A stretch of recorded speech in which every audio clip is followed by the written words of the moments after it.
spoilers. Sponsors of weather on GB News. You really could become the next giveaway winner with your chance to win £30,000 in tax-free cash to spend on anything you like. Listen to what some of our previous winners have to say about winning big with us. Hi, my name's Victoria. I won the Spring Great British giveaway. So the day we got the money in our bank account, everything just felt just a lot nicer. We went out for dinner, just enter. And you never expect to win, but I did. Get your entry in now. For another chance to win £30,000 in tax-free cash, text CASH to 63232. Text costs £2 plus one standard network rate message. You can enter online at gbnews.com/win. Entries cost £2. Or post your name and number to GB07 PO Box 8690 Derby DE1 9TT. UK only. Entrance must be 18 or over. Lines close at 5 p.m. on the 30th of August. Please check the closing time if listening or watching on demand. Good luck. Good afternoon, Britain. Your lunchtime update on the stories that matter across the UK. From breaking news and insightful analysis, inspiring stories and lively debates. You're comparing yourself to a former Prime Minister. Which is it? Stay informed, stay updated, stay entertained. I just don't know how anyone would not want to be there. Every weekday from midday. We are Good Afternoon Britain, only on GB News. Britain's news channel. Are the newspapers getting you down? My wife didn't divorce me that month. Struggling to separate the wheat from the chaff? I know that it's a bit of a circus at the best of times. Well, don't worry. Headliners has got you covered. We'll take the burden of reading the day's news, and if we get depressed, who cares? It's an occupational hazard, frankly. That's Headliners on GB News from 11 p.m. till midnight, and the following morning, 5 till 6 a.m. on GB News, the comedy channel. Nah, just kidding. Britain's news channel. I'm Patrick Christie's. Every weeknight from 9, I bring you 2 hours of unmissable, explosive debate and headline-grabbing interviews. What impact has that had? We got death threats and the bomb threat and so on. As time passes, She could have said Storm. You made my argument for me. My guests and I tackle the issues that really matter with a sharp take on every story. Went everywhere. something practical could be done. Or I can become something different. Patrick Christie's tonight from 9 p.m. only on GB News, Britain's news channel. Hi there, I'm Michelle Dewberry, and I'm going to take a second to tell you all about my show, Dubes & Co. We start off with the issues of the day. We then bring in both sides of the argument. We get rid of the disrespect. And then you throw me into the mix. And trust me, I'll tell it exactly how it is. And then, of course, the magic ingredient, you at home. We mix it all together, and what have we got? In my opinion, the best debate show in town. Monday to Friday, 6 till 7 on GB News, Britain's news channel.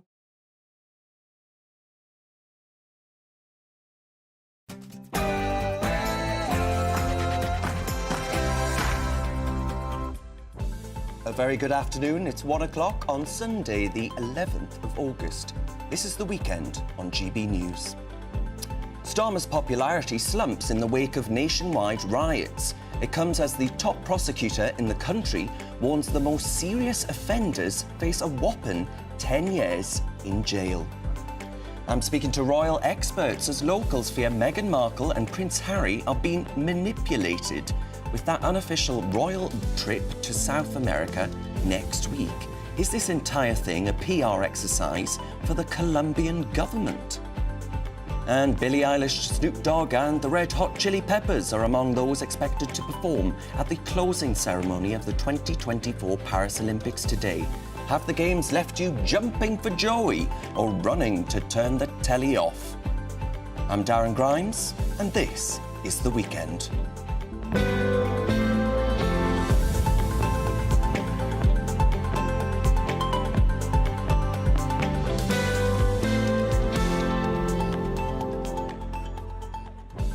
This show is absolutely nothing without you and your views, much more important than mine. Let me know your thoughts on all of the stories we'll be discussing today by visiting gbnews.com/your say and join that conversation. Now, before we get stuck into today's stories, here's the news with Sophia Wensler.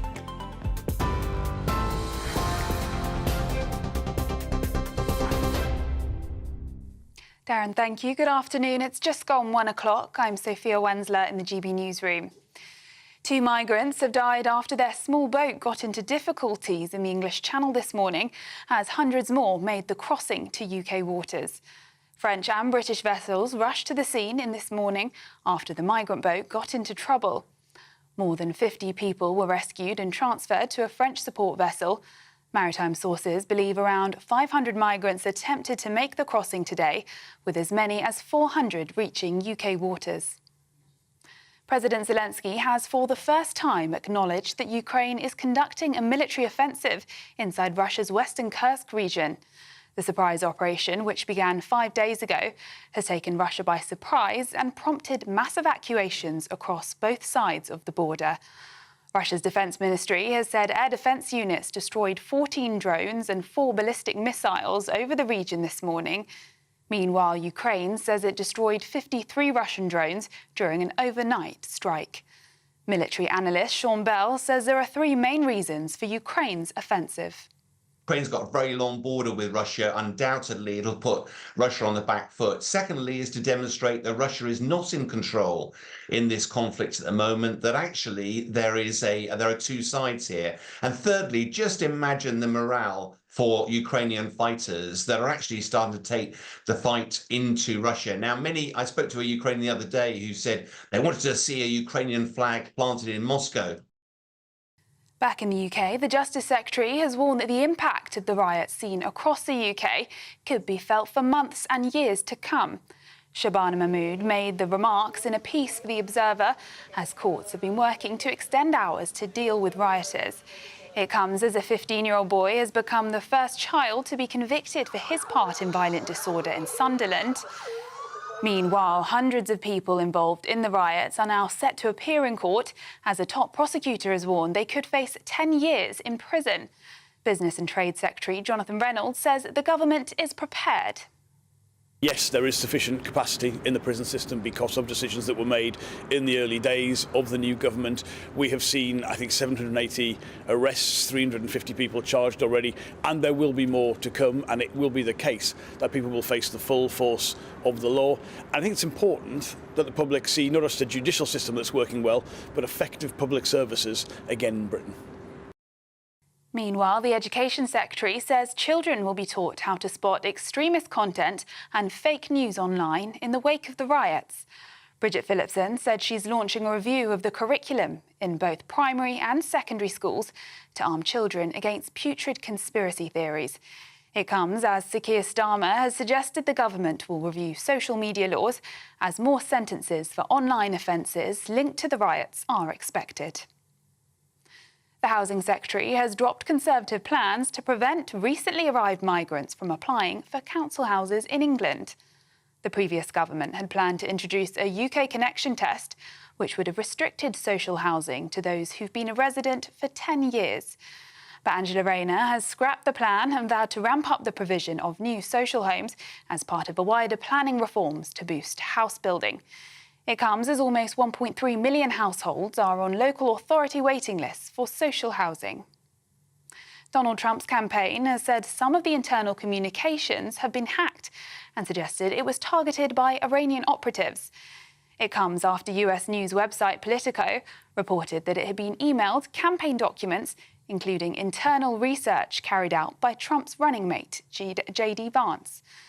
A campaign spokesperson said these documents were obtained illegally from foreign sources hostile to the United States, intended to interfere with the 2024 election. And there's speculation that a new piece of artwork in London might be another Banksy design. It appeared on a police box in the City of London. The art piece, featuring a school of swimming fish, differs from the artist's characteristic silhouette artwork and has yet to be claimed. Those are the latest GB News headlines for now. I'm Sophia Wensler, more in half an hour. For the very latest GB News direct to your smartphone, sign up to news alerts by scanning the QR code or go to gbnews.com/alerts.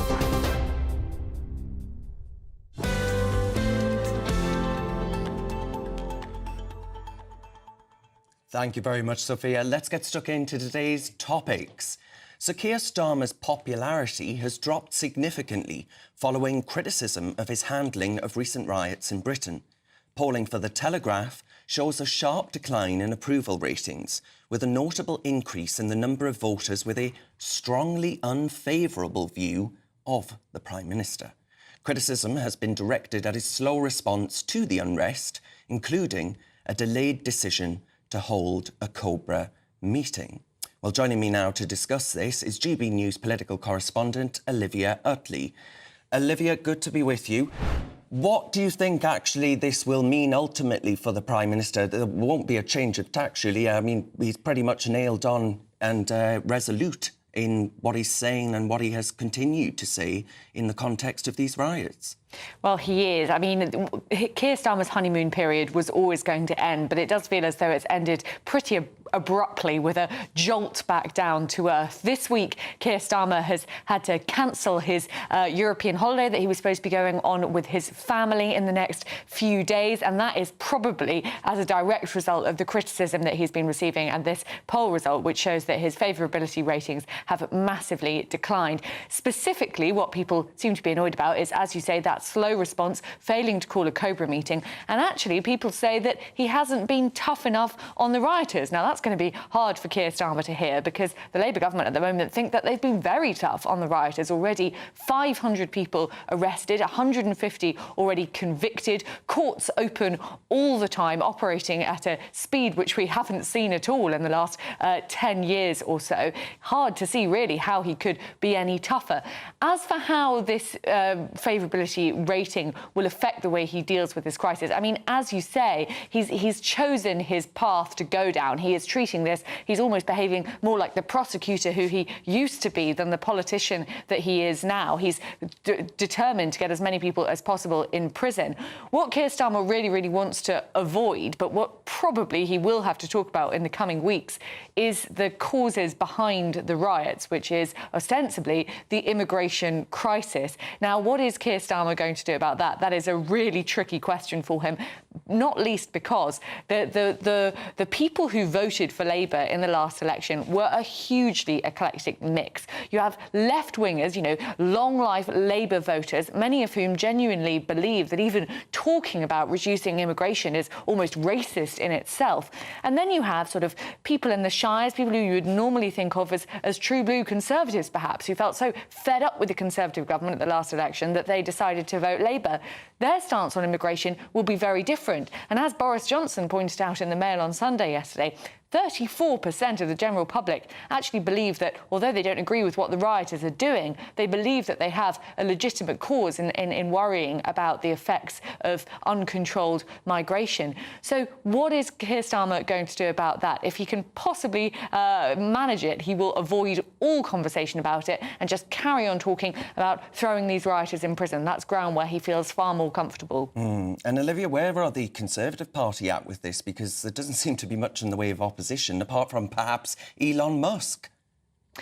Well, absolutely. I mean, Elon Musk has been very, very vocal indeed on social media. He was roundly criticised this morning by a member of the Labour cabinet, Jonathan Reynolds, Paymaster General, and there will be others who will storm in with their criticism of Musk too. As for the Conservatives, where exactly are they? I mean, it's a very good question. At the moment, they seem to be pretty wrapped up in their own leadership contest and not too concerned about what's going on. I think there's also a little bit on the Conservative benches to get involved in this debate now, as it does feel as though it's getting very toxic indeed. A couple of days ago, Sadiq Khan, the Muslim mayor of London, said that he felt unsafe in London and actually pointed to Conservative former ministers, including Suella Braverman and Lee Anderson, who he believes have stoked up the rhetoric on immigration. It could be that Conservative leadership contenders at the moment think that it is easier to put their heads down and let Keir Starmer make his own mistakes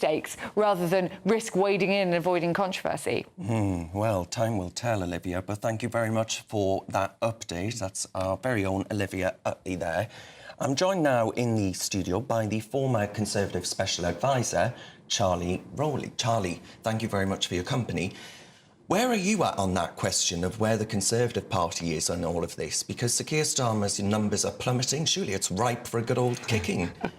Well, it should be, and that's why I think, you know, the Conservative Party, once it gets a new leader, shouldn't hang around in trying to be that figure that, you know, can speak and articulate for the country, where you need to hold the government's feet to the fire. So is it going on too long, this leadership contest? Do you know what? I do think it is slightly too long. I mean, I think, you know, in terms of the polling figures for the Labour Party, I mean, we have to remember that I don't think that was this huge groundswell of support for Labour anyway, because turnout was so low. Yeah. Obviously, they were able to secure a huge majority, and that's one thing. But in terms of actual, you know, the numbers of people that turned out to endorse the Labour Party and have a Labour government dealing with the issues like we're seeing now, I think it's no surprise that, you know, popularity is only going in one direction. But I think when you do have a new government that's come in that hasn't been in power for 14 years, where there have, you know, there's a lot of low-hanging fruit, if I can put it like that. Lots of, you know, things have been said about you from the Labour Party, from Labour front benches, where I think you do need a leader of an opposition to be able to capitalise on it as quickly as possible, obviously allowing a time for reflection and licking our wounds and sort of, you know, analysing why the Conservative Party didn't do as well as it would have hoped. But I think those questions are obvious, you know, really. It's not, you don't need a great period of time to work out that if you say you're going to cut immigration, you should probably do it. If you're going to stop the boats, you should probably do it. If you're going to cut taxes, you should probably do it. So there are a few things that weren't going well for the Tories, plus the internal divisions and all the rest of it. But, you know, we've now moved on.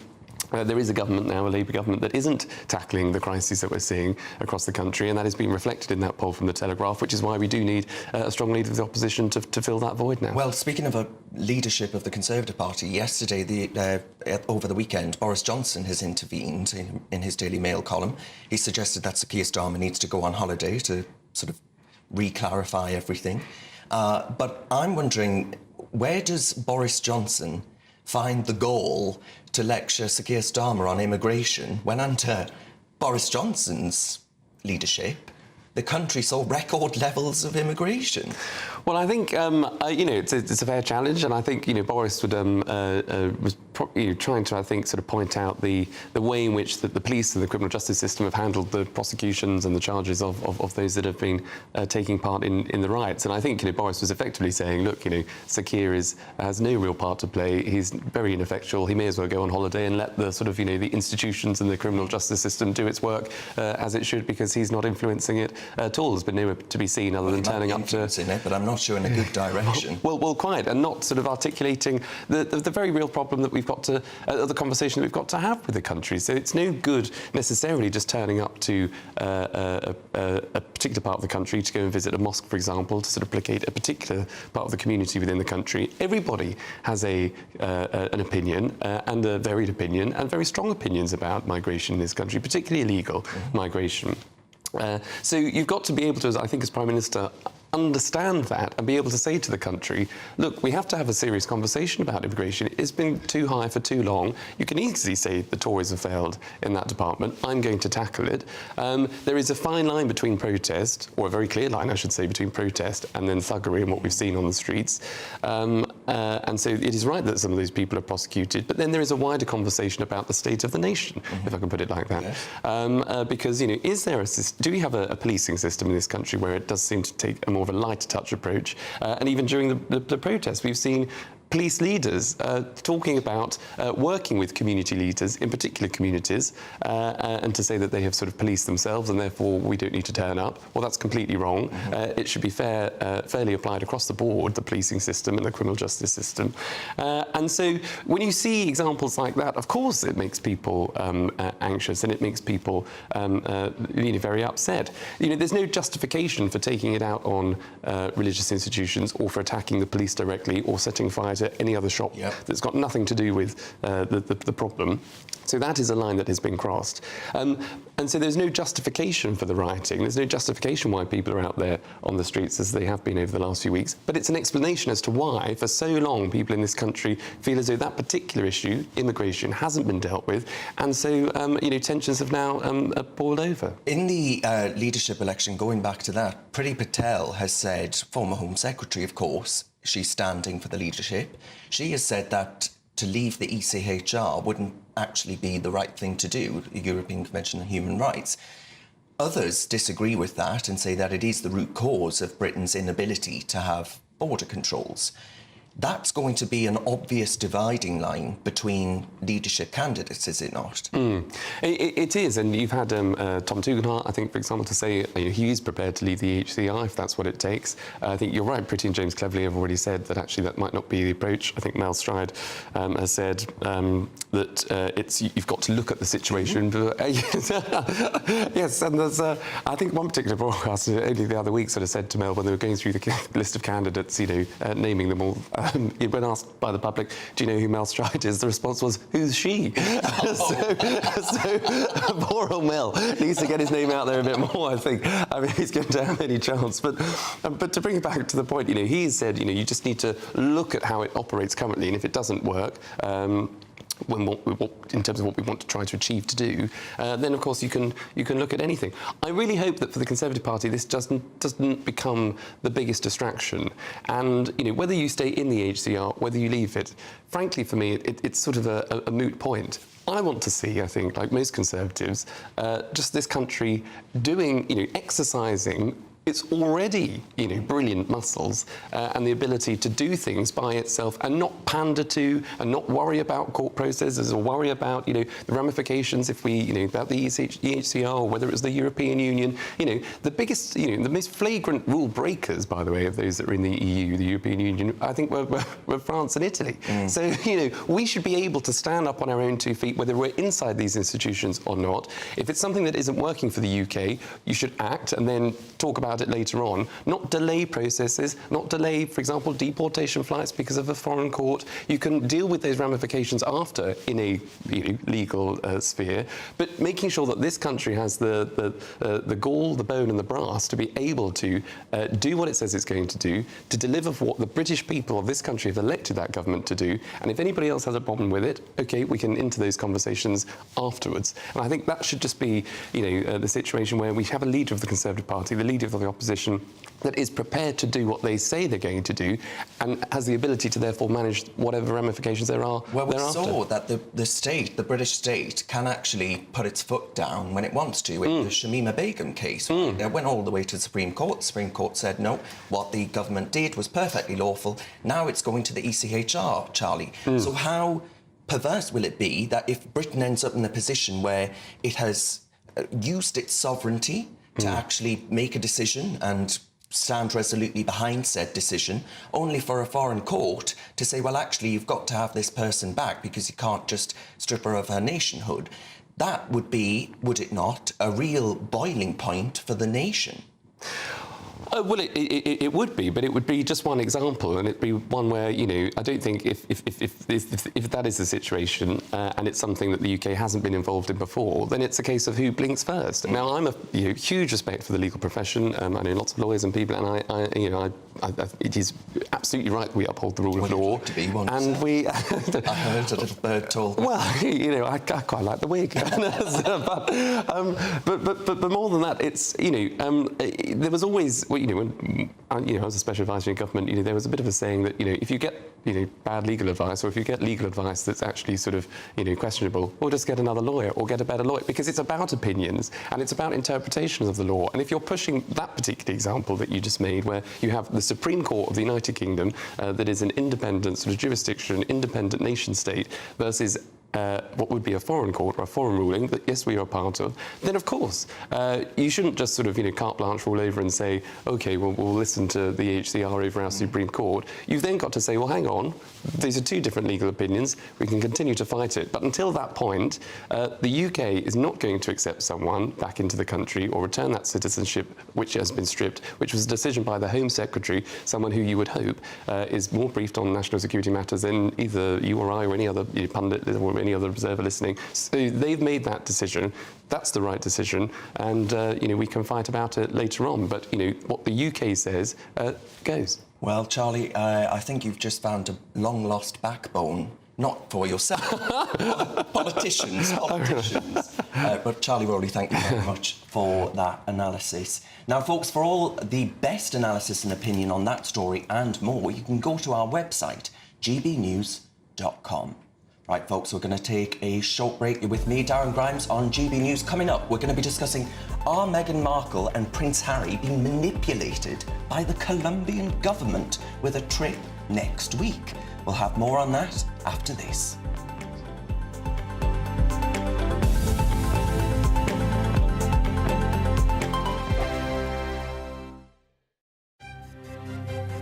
GB News Breakfast, every day from 6 a.m.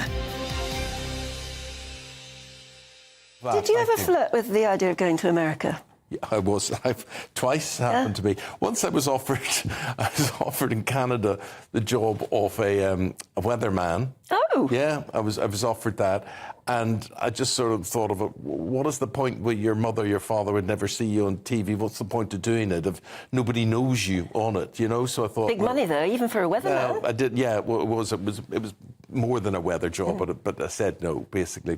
And then I went and I did this quiz show for Fox TV. Oh. Yeah, they said, we want the Irish guy that does the lottery. I think they meant Dermot O'Leary or something. They ended up, they got me, and I couldn't believe it. And I went over to do a daytime version of this. And then 3 days into it, they changed everything, and they said, this is so good, we're putting this out in the evening.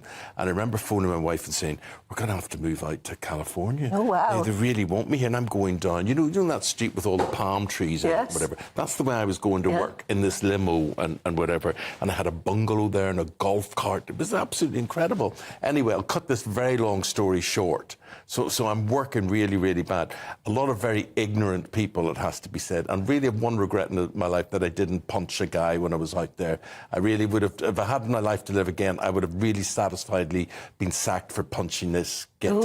But basically, anyway, they put the show out. One episode of the show went out, and it came fourth in its rating. So it was behind Lost, it was behind The Biggest Loser, there was something else there. Fair enough. Fair enough, and it came fourth, and that was it. It disappeared. 36 shows or so disappeared. Disappeared, never to be shown again. GB News, the People's Channel.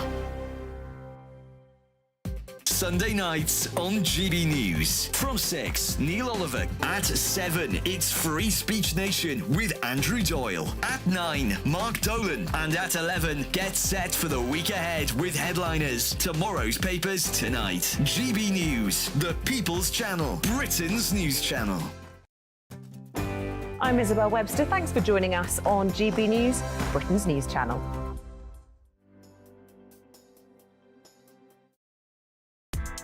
Join me, Nana Akua, for an informative, interactive news programme with a difference. It's fun. It's true. You're not wrong. No one will be cancelled. Lovely. Join me from 3 p.m. every weekend, only on GB News, Britain's news channel. I'm Andrew Pearce. This is GB News, the People's Channel, Britain's news channel.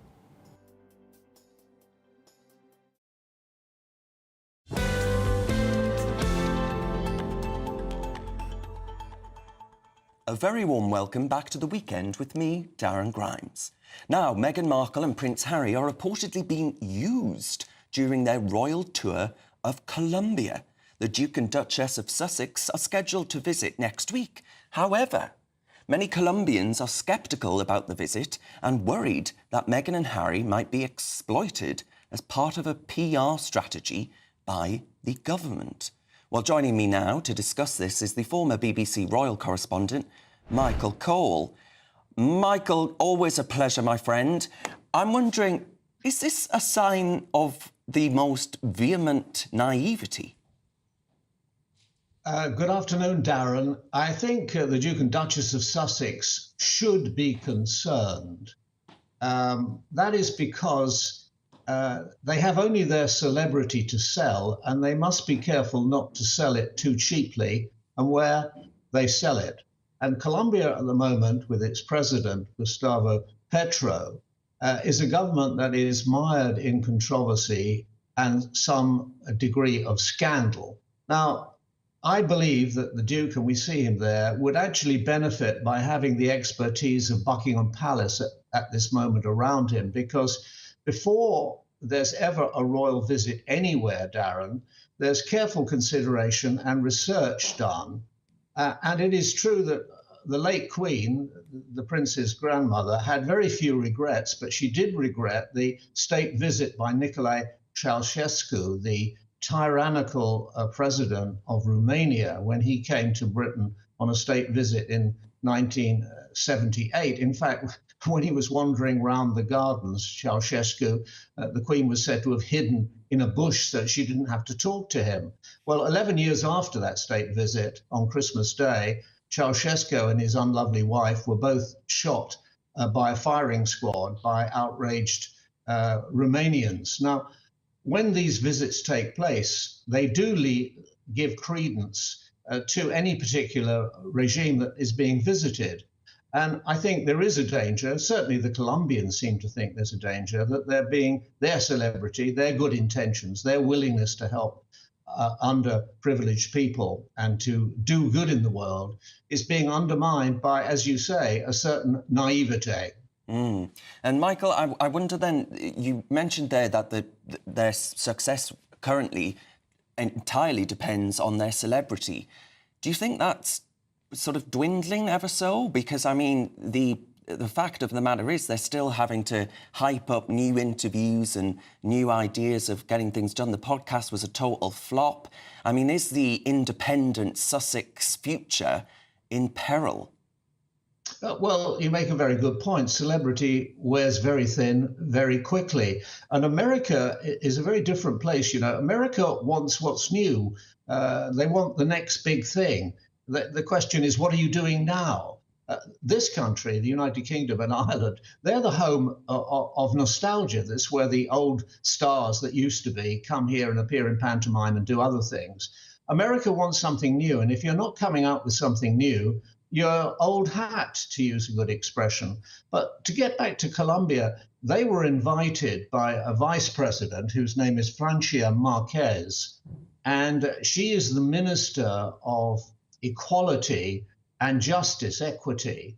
And she has been described as and I quote now, the biggest fraud on the black community, because she rides around in helicopters and she's been accused of, instead of paying attention to her job, but doing up the house that she wants to live in rather than the official residence for the vice president. So I think they've got to be careful, very, very careful indeed. Britain is very careful about these things because there's many people out there, malevolent and mischievous, who would prefer to use the prestige and celebrity of the royal family for their own ends. And that, of course, is what Prince Harry, to a very large extent, sacrificed when he decided in 2020 with his wife and young son to very peremptorily run away, first to Canada and then to California, which may have been her preferred destination all along. So in a way, I feel a bit sympathetic for them, because I think they're probably innocents abroad and they don't realize what geopolitics is going on in the background and how they may be used. Yes. I mean, Michael, just very briefly, if you would, one of our viewers has asked, well, has this royal tour, if it's been billed as such, been approved by either the palace or the government? Because, you know, it does seem to be being billed as an official visit. Well, that viewer has a very good question, and I think the definitive answer is no, because they do not refer to Buckingham Palace about anything they do or say. Well, I mean, that is quite extraordinary in and of itself. Another viewer says, Markle and Windsor embark on a new leg of their worldwide privacy tour. So we'll leave it at that, Michael. Thank you very much for your company, as ever. Now, I'm still joined in the studio by former Conservative Special Advisor Charlie Rowley. Charlie, you dashed out to the shops when Harry released his book, didn't you? I did, for a cutleaf and a pint of milk, I should imagine, because I wouldn't be buying that. Available from all good libraries, I should imagine. So at Is it laudable that they're going out there trying to do good in the world, or do you think it's incredibly naive and they're simply being used as sort of, you know, nice little puppets? I mean, there is a level of naivety there, but I also think it's... I think what's so, interesting, I think, if you can use that word about this particular story, is that what are they going to do? And I I don't think, if we were being a fair society, if we're being fair on clearly someone and a couple who have broken away from a family that they were once a part of, no longer. It's been a very, very public spat. It's been a hugely international story where there would have been all kinds of pressures, I'm sure, on all sides. But if you then want to start a new life, that's what they're doing, that's what they've claimed, and if you want it to be in charity and in helping good causes across the world, because you've got a lot of experience just from growing up within the royal family, a hugely popular international institution, or an internationally known institution, then fine. Then go and do it. But I don't know what they're doing in Colombia. And I don't think anybody knows what they're doing in Colombia. I'm not sure they know what And I'm sure they don't know. They're just going on tour. Yeah. And you think to yourself, well, what good is that going to... How is that going to help, in Colombia in any way? How is that going to better any of our view of the world, if they're going to do any kind of media, which no doubt they will? What is the point? And I think that's where it becomes slightly problematic, because if you, as I say, if you just want to have a new life where you are, going to take on injustices, if they were going to Colombia to cause a stir because there might be a problem with the government, or to challenge inequality, or to challenge poverty, or to challenge a particular person, then that's fine, perhaps. The country might let you in, they might not. But at least you're drawing attention to something that actually is where they do have a platform, an international platform where we can all sometimes sit up and listen. They should be using that, I think, for the greater good, not just their own need or ego massaging, whatever. Just to go on a trip just seems without a point. Feathering their own nest. Feathering their own nest, exactly. Well, Charlie, I mean, just finally on that, I wonder, as a former government advisor, do you see any foreign policy issues with the fact that it is been billed essentially as a royal tour, and actually they're still billed as the Duke and Duchess of Sussex, their Royal Highnesses? Is there an issue there when you're going around foreign countries with sort of sketchy administrations? Is there an issue there that actually it looks official, but it ain't?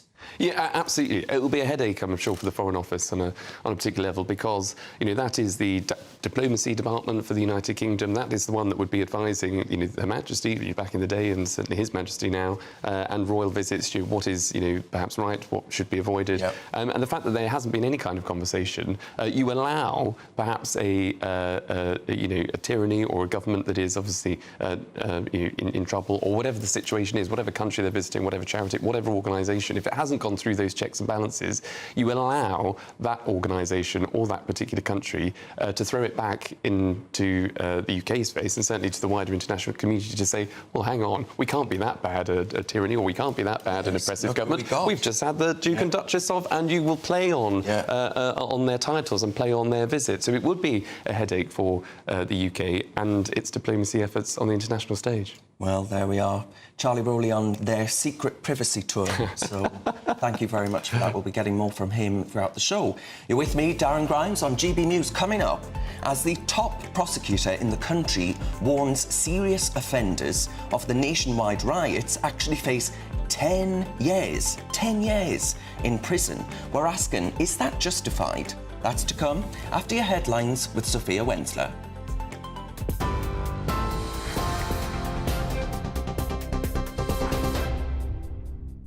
Darren, thank you. It's 1:34. I'm Sophia Wensler in the GB newsroom. Your headlines. President Zelensky has, for the first time, acknowledged that Ukraine is conducting a military offensive inside Russia's western Kursk region. The surprise operation, which began 5 days ago, has taken Russia by surprise and prompted mass evacuations across both sides of the border. Russia's defence ministry has said air defence units destroyed 14 drones and 4 ballistic missiles over the Kursk region this morning. Meanwhile, Ukraine says it destroyed 53 Russian drones during an overnight strike.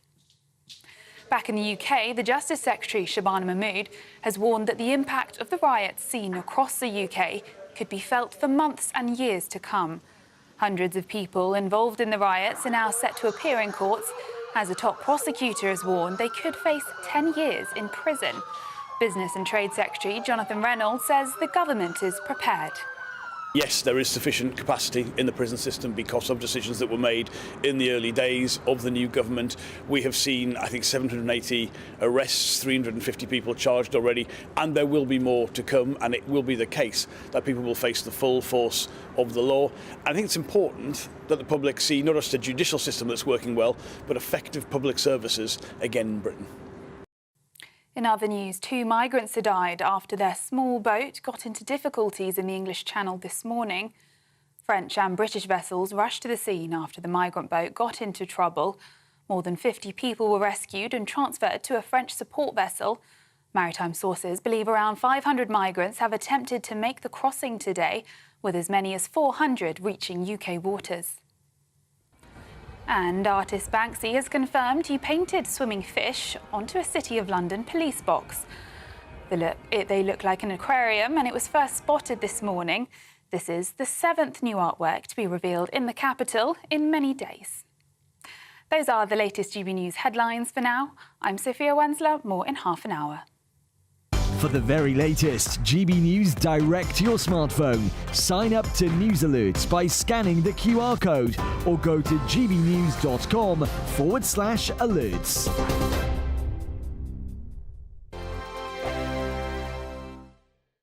Hello, welcome to a GB News weather update from the Met Office. Plenty of warm summer sunshine out there today, turning hotter and more humid on Monday for some, and thunderstorms in the northwest. Looking at the bigger picture, we've got high pressure situated across us today, low pressure out towards the west, driving southeasterly winds, bringing up some hot air.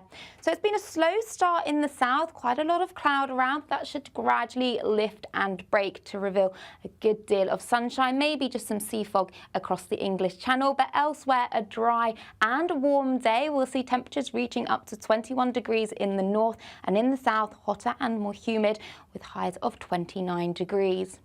Now, as we go through this evening, plenty of sunshine still on offer to end the day. So across parts of Scotland, many places seeing sunny spells. We've got highs even up to 20 degrees by 5 p.m.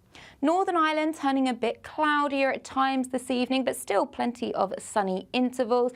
And across parts of Wales, the Midlands, the southeast, still temperatures 27 degrees even by 6 p.m.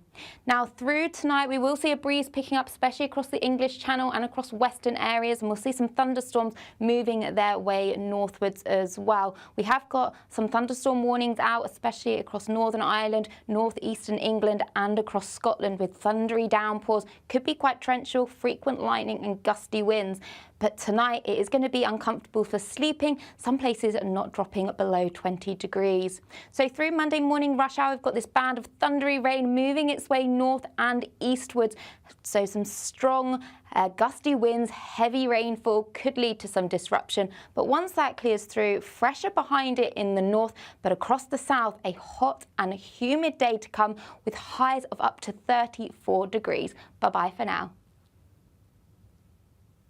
If you want your news to be straight talking, this is a nightmare for the Conservatives again. Down to earth. It's not just Nottingham where this is happening, is it? And most importantly, honest. Hard-working, middle-class taxpayers, they'll get their book thrown at them. Then catch me, Martin Daubney, Monday to Friday, 3 till 6 p.m. on GB News, Britain's news channel.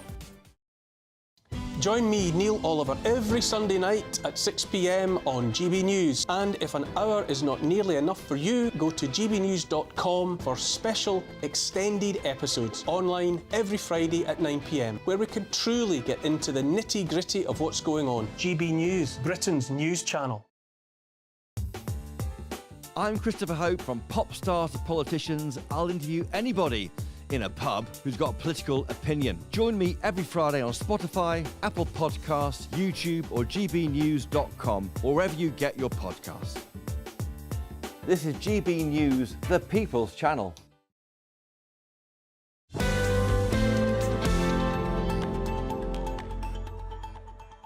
Welcome back to The Weekend with me, Darren Grimes. Now, folks, the top prosecutor in England and Wales, Stephen Parkinson, has stated that hundreds more individuals involved in the recent riots will be brought to court, with the possibility of facing up to 10 years in prison for the most serious offenders. He anticipates a significant increase in charging decisions as police initiate a new phase of cases. Well, GB News West Midlands reporter, award-winning reporter, it has to be said, Jack Carson, has been out and about asking for your opinions on the story, and I'm delighted to say that he joins me now. Jack, always a pleasure, my friend. What have you been hearing?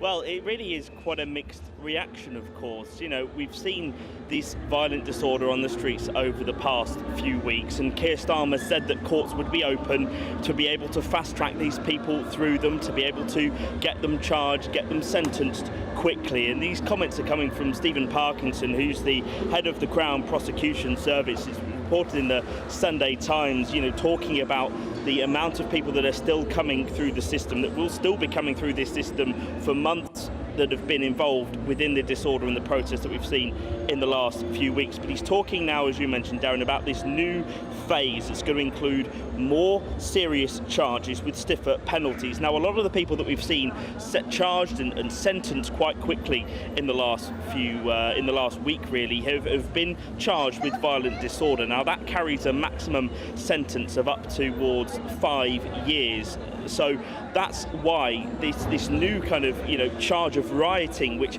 the Crown Prosecution has said that they are going to be charging more people with. It's a much more serious offence. That, of course, can have an imprisonment sentence length of 10 years in prison. So he's talked about the fact that he warned of these consequences. That's what's being reported, that he said that he warned about the consequences, saying that they're going to deliver those consequences. And he says it's not about exacting revenge. For him, it's about delivering justice. Of course, this has all been a big part of Keir Starmer's plan to almost use how quickly these people are being, you know, from being involved in some kind of violent disorder to being sentenced, to being charged and to being sentenced, trying to use that very much as a deterrent as well. But how is it going down with members of the public? I've been speaking to a few here on Birmingham High Street today. Here's what they've told me.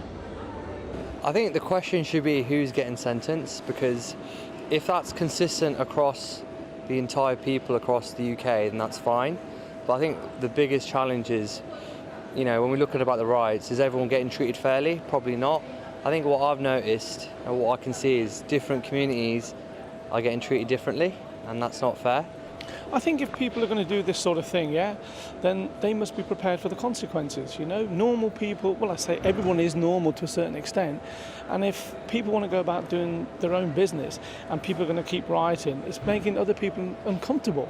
So if the punishment is there for the crime, then they'll have to serve it, won't they? And if that's what the government need to do to make these people realise that, you know, you can't just go around doing what you want to do, then they'll have to take the prison term, won't they? And I think that's fair. I think that's fair for everybody. Other people just want to go about doing their own business and enjoying life, you know?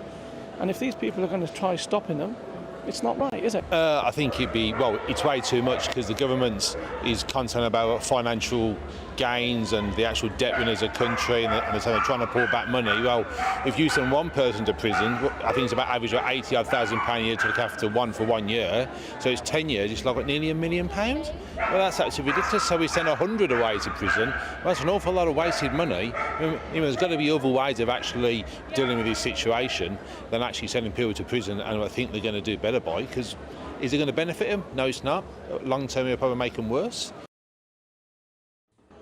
Of course, it's an important point, really, that last person makes about the cost, of course, that it takes, you know, to be able to imprison someone, how much, of course, and if you're imposing these longer sentences, of course, that is going to cost a lot more within the system, particularly, of course, with the government, you know, Rachel Reeves admitting about the financial problems that they're facing. So, of course, we've already heard about the long-term fallout that these, disorder is going to have, particularly with pushing back already a big backlog of cases within the criminal justice system. But the head of the prosecution service warning that there are stricter, tougher sentences coming for those that were involved in that violent disorder.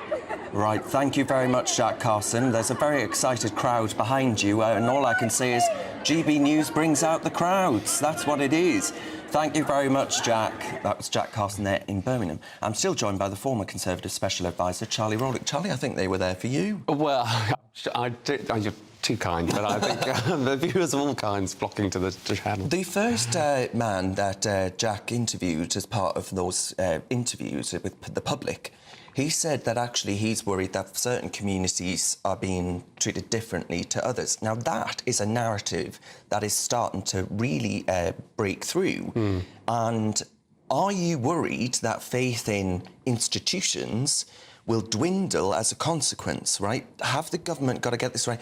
10 years in prison for a riot, when actually sometimes we let people out that have had a knife and actually managed to kill someone, being let out in less time than that. It starts to look a bit malicious. It does, and the government's got to be careful, because it's got to, in a situation like this where you have riots on the streets, you've got to be taken seriously and you've got to be credible in what you say. And I think, look, does anybody believe that someone is going to be sentenced to 10 years in prison, even if they are, which seems extremely unlikely, unless you really do commit an absolutely awful offence, then you'll be let out in 5, and if not 5, it'll be reduced to a third or whatever. Do you know what I mean? So no one actually believes that someone is going to serve 10 years behind bars. So the government has to talk tough. It's done the right thing in order to get the criminal justice system working in a way in which people are going to court as soon as possible, and it is therefore having a ripple effect in terms of the deterrent. So I do think it's had an impact where people have suddenly realised, oh, right, if I turn up to this riot or think about rioting, I could end up actually in court on Monday. So it's not going to be a long process. So I think it's had an impact, but there is a problem with public perception if it is the case that people are seeing different communities or different individuals being treated in a different way. The one thing that we all want in this country, the one thing that makes us all proud to be British, is just that sense of fairness.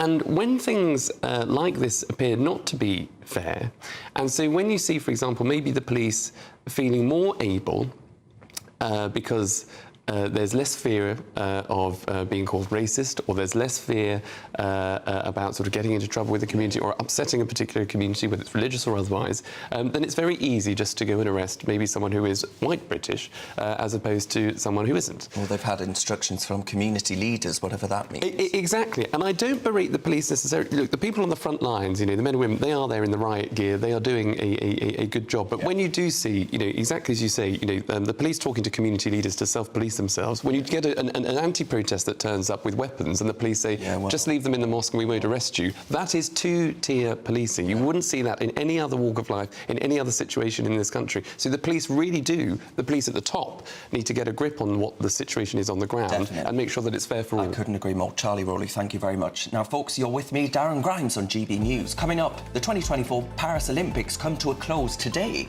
but have the Games been a success? That opener was a bit of a something, wasn't it? We're discussing that after the break.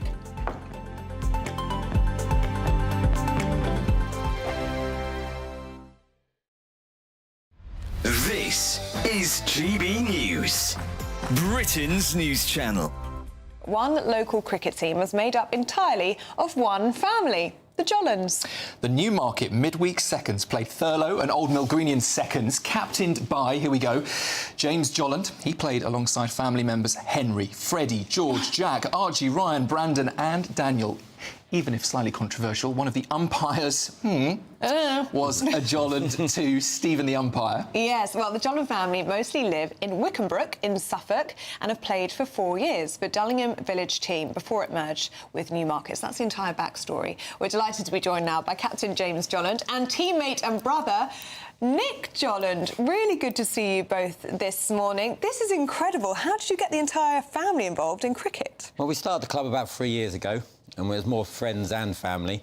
But then it had this opportunity of this week to get everyone involved, because everyone was back and they all play cricket, various levels, and the youngest being 12, George, and we're all available. So we thought 1 week we'd do the whole team. You booted the friends out for 1 week only? Yeah, they were very good about it. They come and watched. They supported us. How did the other team feel about having an umpire with related ties? Well, the captain of the Thurlow is one of our friends. We do know him, so he was fine with it, and there was no controversial decisions at all. I think it's a fantastic strategy. No, yeah. You could plant somebody. That's the way in a position of authority. It's a great idea. Oh, look, here's the scorecard we can see on the screen with all of your names on there. Some fantastic English names on there. How does it get between the family members? Is it very, very competitive between you all? As you get older, you work on that, don't you? And you keep that competitiveness out of it. And it's really for to play with your sons. It's a great thing to do. Yeah, it's a lovely We've thing all to got do. sons in it. That's why we do it. GB News, the People's Channel. If you want your news to be straight talking, This is the nightmare for the Conservatives again. down to earth, It's not just Nottingham where this is happening, is it? and most importantly, honest, Hard-working, middle-class taxpayers, they'll get the book thrown at them. then catch me, Martin Daubney, Monday to Friday, 3 till 6 p.m. on GB News, Britain's news channel. Sunday nights on GB News. From 6, Neil Oliver. At 7, it's Free Speech Nation with Andrew Doyle. At 9, Mark Dolan. And at 11, get set for the week ahead with headliners. Tomorrow's papers tonight. GB News, the People's Channel, Britain's news channel. Join me, Nana Akua, for an informative, interactive news programme with a difference. It's fun. It's true. You're not wrong. No one will be cancelled. Lovely. Join me from 3 p.m. every weekend, only on GB News, Britain's news channel.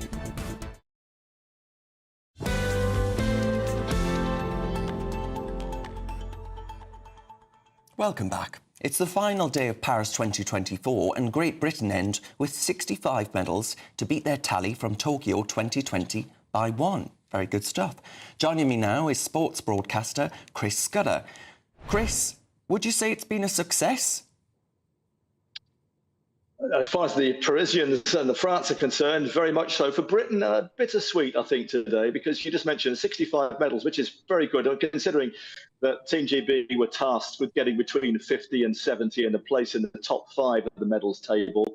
One of those things has happened, but sadly, the second one hasn't. It looks as though Britain are going to finish in 7th place. And the reason for that is, despite that very healthy haul of 65 medals, is that the golds by which it's all measured, we've not been quite so good. Only 14 this time, and consider that in recent games they've been well into the high 20s in gold medals. Just a few too many have not converted from gold and from silver and bronze into the gold medal position. So a 7th place finish, maybe not what Britain were looking for, but when you consider that the highest ever overseas total of medals was 67 in Rio, which was very successful for Britain when they finished in 2nd place in the medals table. 65 is not to be sniffed at. Yes, I mean, going forward, does this set us up quite well for when the Olympic Games travels to America? You know, we are, each time the Olympics comes around, we're getting more gongs, are we not?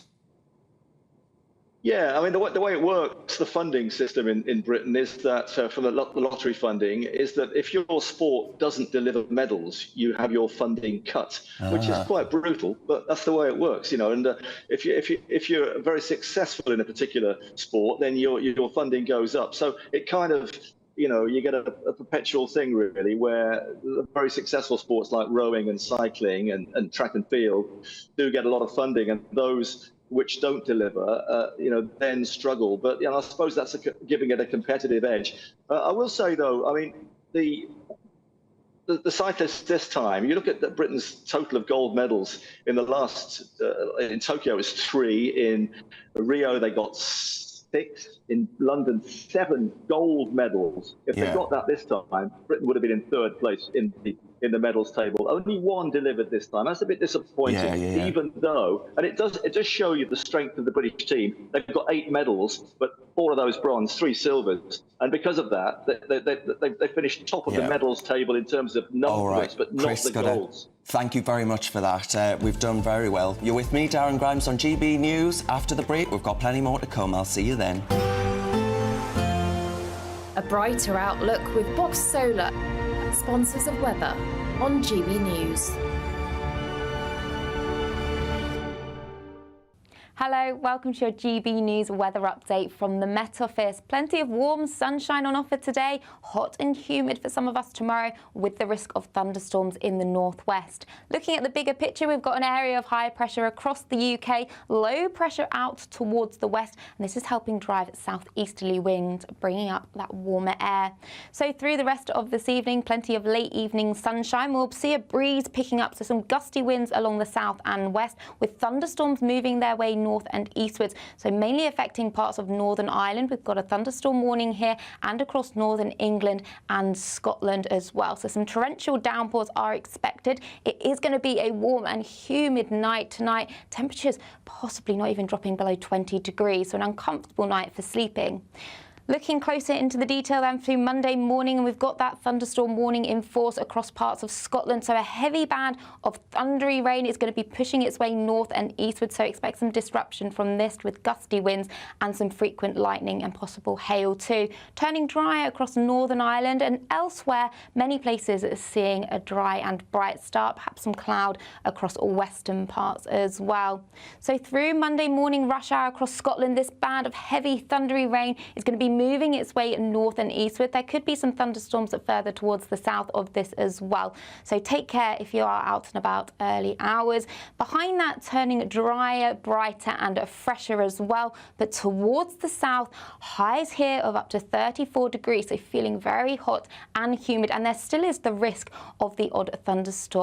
Celebrate a spectacular summer with your chance to win an incredible £30,000 in tax-free cash in our Great British Giveaway. It's the biggest prize of the year so far, and it's totally tax-free. What would you spend that on? Luxury holidays, a new car, or just put it away for a rainy day? Whatever you do with £30,000 in tax-free cash, make sure you don't miss out on a chance to make it yours. For another chance to win £30,000 in tax-free cash, text cash to 63232. Text costs £2 plus one standard network rate message. You can enter online at gbnews.com/win. Entries cost £2, or post your name and number to GB07 PO Box 8690 Derby DE1 9TT.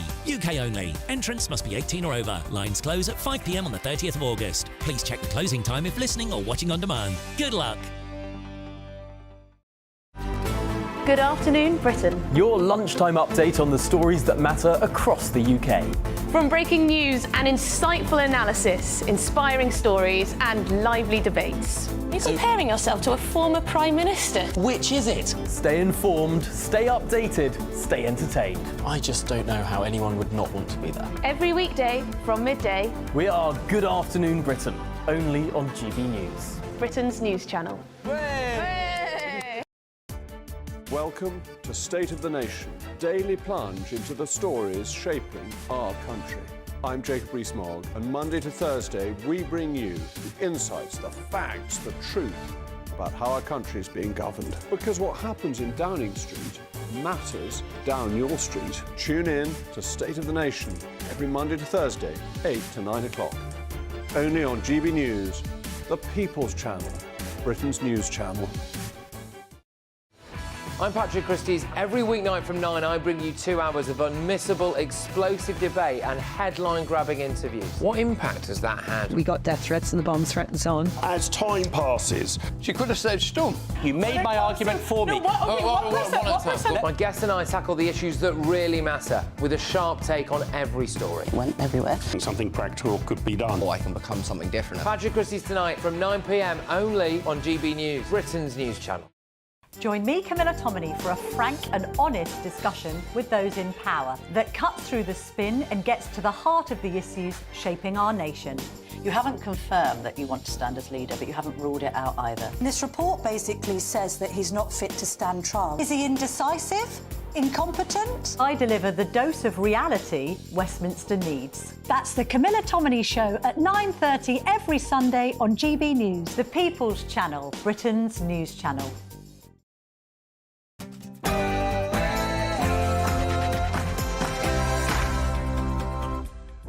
A very good afternoon on this gorgeous day, but not gorgeous enough for you not to be watching GB News, so thank you very much for your company. Folks, it's 2 o'clock on Sunday the 11th of August. This is The Weekend on GB News. Starmer's popularity, it slumped in the wake of nationwide riots. This comes as the top prosecutor in the country warns the most serious offenders face a whopping 10 years in jail. I'm speaking to royal experts as locals fear Meghan Markle and Prince Harry are being manipulated with that unofficial royal trip to South America next week. Is this whole entire thing a PR exercise for the Colombian government. And Billie Eilish, Snoop Dogg and the Red Hot Chili Peppers are among those expected to perform at the closing ceremony of the 2024 Paris Olympics. Have the Games left you jumping for joy or running off to turn the telly? I'm Darren Grimes, and this is The Weekend.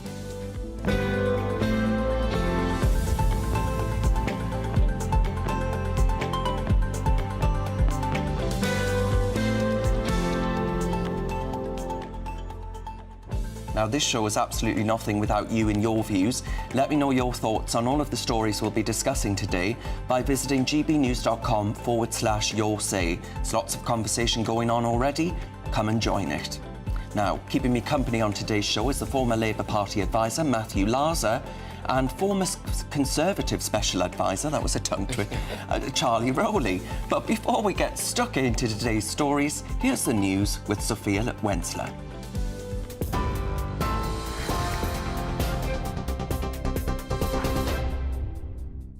Darren, thank you. Good afternoon. It's just gone 2 o'clock. I'm Sophia Wenzler in the GB newsroom. President Zelensky has, for the first time, acknowledged that Ukraine is conducting a military offensive inside Russia's western Kursk region. The surprise operation, which began 5 days ago, has taken Russia by surprise and prompted mass evacuations across both sides of the border. Russia's defence ministry has said air defence units destroyed 14 drones and 4 ballistic missiles over the region this morning. Meanwhile, Ukraine says it destroyed 53 Russian drones during an overnight strike. Military analyst Sean Bell says there are 3 main reasons for Ukraine's offensive. Ukraine's got a very long border with Russia. Undoubtedly, it'll put Russia on the back foot. Secondly, is to demonstrate that Russia is not in control in this conflict at the moment, that actually there are 2 sides here. And thirdly, just imagine the morale for Ukrainian fighters that are actually starting to take the fight into Russia. Now, I spoke to a Ukrainian the other day who said they wanted to see a Ukrainian flag planted in Moscow. The Justice Secretary has warned that the impact of the riots seen across the UK could be felt for months and years to come. Shabana Mahmood made the remarks in a piece in The Observer as courts have been working to extend hours to deal with rioters. It comes as a 15-year-old boy has become the first child to be convicted for his part in the violent disorder in Sunderland. Meanwhile, hundreds of people involved in the riots are now set to appear in courts as a top prosecutor has warned they could face 10 years in prison. Business and Trade Secretary Jonathan Reynolds says the government is prepared. Yes, there is sufficient capacity in the prison system because of decisions that were made in the early days of the new government. We have seen, I think, 780 arrests, 350 people charged already, and there will be more to come, and it will be the case that people will face the full force of the law. I think it's important that the public see not just a judicial system that's working well, but effective public services again in Britain. Meanwhile, the Education Secretary says children will be taught how to spot extremist content and fake news online in the wake of the riots. Bridget Phillipson said she's launching a review of the curriculum in both primary and secondary schools to arm children against putrid conspiracy theories. It comes as Sir Keir Starmer has suggested the government will review social media laws as more sentences for online offences linked to the riots are expected. Meanwhile, the funeral of Southport stabbing victim Alice de Silva Aguiar is about to begin today at a local church in the area. The 9-year-old was killed alongside 2 others at a Taylor Swift-themed dance class on the 29th of July. In other news, 2 migrants have died after their small boat got into difficulties in the English Channel this morning. French and British vessels rushed to the scene after the migrant boat got into trouble. More than 50 people were rescued and transferred to a French support vessel. Maritime sources believe around 500 migrants have attempted to make the crossing today, with as many as 400 reaching UK waters. The Housing Secretary has dropped Conservative plans to prevent recently arrived migrants from applying for a council house in England. The previous government had planned to introduce a UK connection test, which would have restricted social housing to those who've been a resident for at least 10 years. But Angela Rayner has scrapped the plan and vowed to ramp up the provision of new social homes as part of a wider planning reforms to boost house building. It comes as almost 1.3 million households are on local authority waiting lists for social housing. And artist Banksy has confirmed the painted swimming fish on the City of London police box is his. It looks like an aquarium and it was first spotted this morning. This is his 7th new artwork to be revealed in the capital in as many days. Those are the latest GB News headlines for now. I'm Sophia Wensler, more in half an hour. For the very latest GB News direct to your smartphone, sign up to news alerts by scanning the QR code or go to gbnews.com/alerts.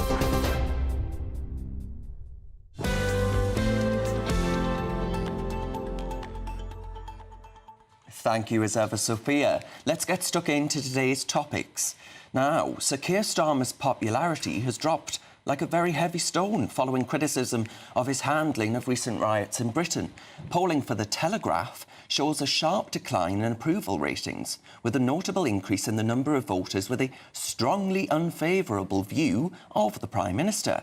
Criticism has been directed at his slow response to the unrest, including a delayed decision to hold a Cobra meeting, and it has to be said, the subsequent press conferences that have followed.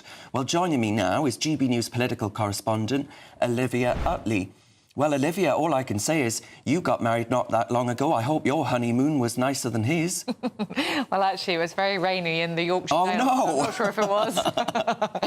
But yes, Keir Starmer's honeymoon period seems to have come to an end with a bit of a bang. His approval ratings have absolutely plummeted as a result of his response to the riots. Lots of people saying that he didn't act quickly enough. He didn't call a Cobra meeting for a whole week. For a while, it looked like he wasn't going to cancel his summer holiday with his family, although now he has decided that he will be cancelling that holiday.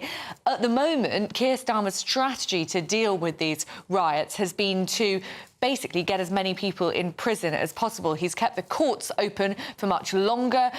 This was something which the courts backlog is something which has plagued the country since the beginning of the COVID lockdown. It seemed like there was no solution to it. Well, Keir Starmer seemed to have whipped a solution out of the hat, because now the courts are sitting for very long days indeed. 500 people have been arrested. About 150 people have already been charged. So it'll be tough for Keir Starmer to hear these accusations that he hasn't been tough enough on the rioters. He certainly thinks he's been very tough indeed. I think what's also going to be very difficult for Keir Starmer going forwards is there going to be a big national conversation about immigration? Because at the heart of it, that's what these riots have been ostensibly about, the immigration crisis. And actually, although almost no sort of ordinary Brits sympathise with what the rioters are doing, quite a lot of people do sympathise with their cause. About 34% of people are quite sympathetic to the idea that there is too much immigration in this country. Will Keir Starmer begin to address that problem in the coming weeks? It sounds, from interviews that he did last week, as though he'd really rather talk about almost anything else. Yeah, I mean, Olivia, just briefly on that point, the Express are actually saying, before I take this to my panel, the Express are saying that reform poses significant threat to the Conservative Party still. I mean, we've sort of forgotten about that post-election, but will that be on the minds of the Conservative politicians, not just, Sir Keir Starmer's dwindling popularity? Well, I think definitely. It feels at the moment as though we're witnessing a battle, quite a quiet battle, but a battle nonetheless for the heart and soul of the Conservative Party. There are plenty of Conservatives who think, as a result of their appalling election defeat, it's time for them to move to the right, to talk more about issues like immigration, to perhaps adopt some of Reform's policies on immigration. Lots of Conservatives who are deeply worried about the fact that a lot of those, in a lot of seats where they lost, the margin that they lost by was smaller than the Reform vote in those seats, which you could simplify as saying, well, if all of those Reform voters had voted Conservative, they would have done an awful lot better. That said, there are lots of Conservatives in the party at the moment who point out that the Lib Dems won an unprecedented 72 seats, unprecedented in modern times, I should say, at the last election. And if the Conservatives had swept up just half of those, again, they would have done an awful lot better, although they still wouldn't have won. So those Conservatives who are arguing that actually perhaps it's time to sort of tack more to the centre and not give in to some of Reform's demands. It'll be really, really interesting to see where that battle goes. and we shouldn't have too long to wait now. No, and I mean, it's got to be said, you know, the Reform Party came a strong second in many Labour constituencies, you know, so the threats on both sides, I think. But GB News' political correspondent, Olivia, thank you very much for your analysis there.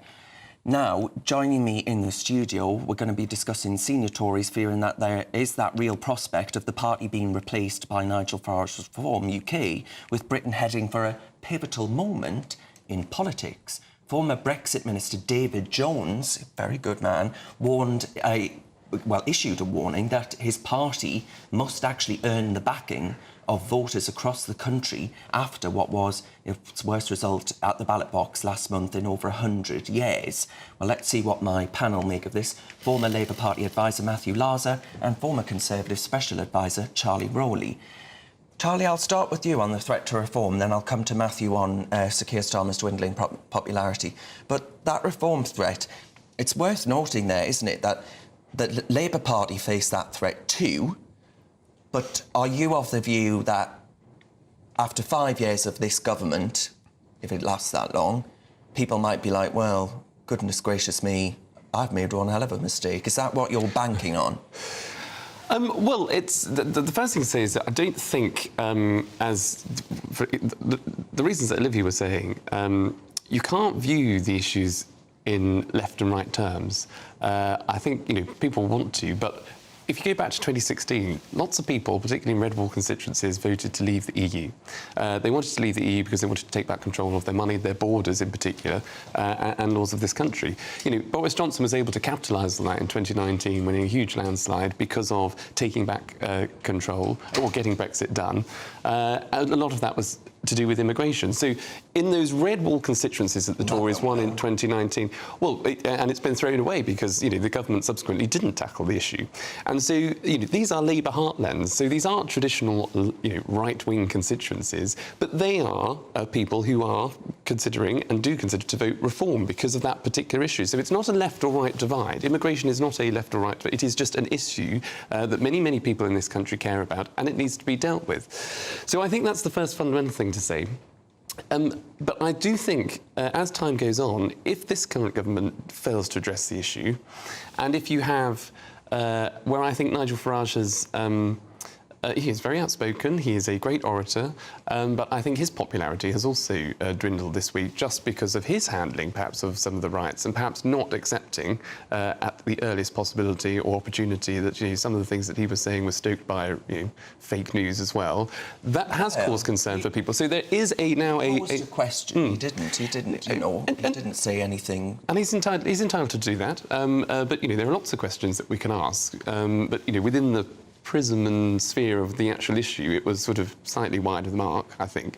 Only he's responsible for what he says, and, you know, it will have an impact on how voters did it robustly on this. He has, and, you know, absolutely, and viewers will decide, and voters will decide. But where you've got perhaps that particular tough talking and that rhetoric, which might turn off those Tory voters that voted Lib Dem, where it might turn off voters elsewhere, there needs to be a leader of the Conservative Party to sort of bring those all those sides back together.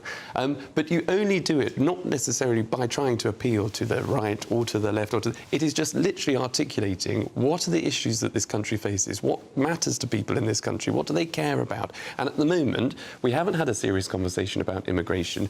Subsequent governments have failed to tackle immigration. Well, we have had a conversation about immigration. We've just not had any action about immigration. Exactly. And if it continues down that direction, so if Labour fail to tackle the issue, if it only gets worse because there's no deterrent or a lack of deterrent, if the numbers of small boat crossings only increase, if you don't hear anything from Ed Davey, then there is a void there. There is a gap that could be filled by a sensible Conservative leader to articulate the issues and actually have a real plan to tackle it. OK, spoken like a backbencher. Matthew Larser, are you worried about the sort of reform threat to Labour in those red wall areas?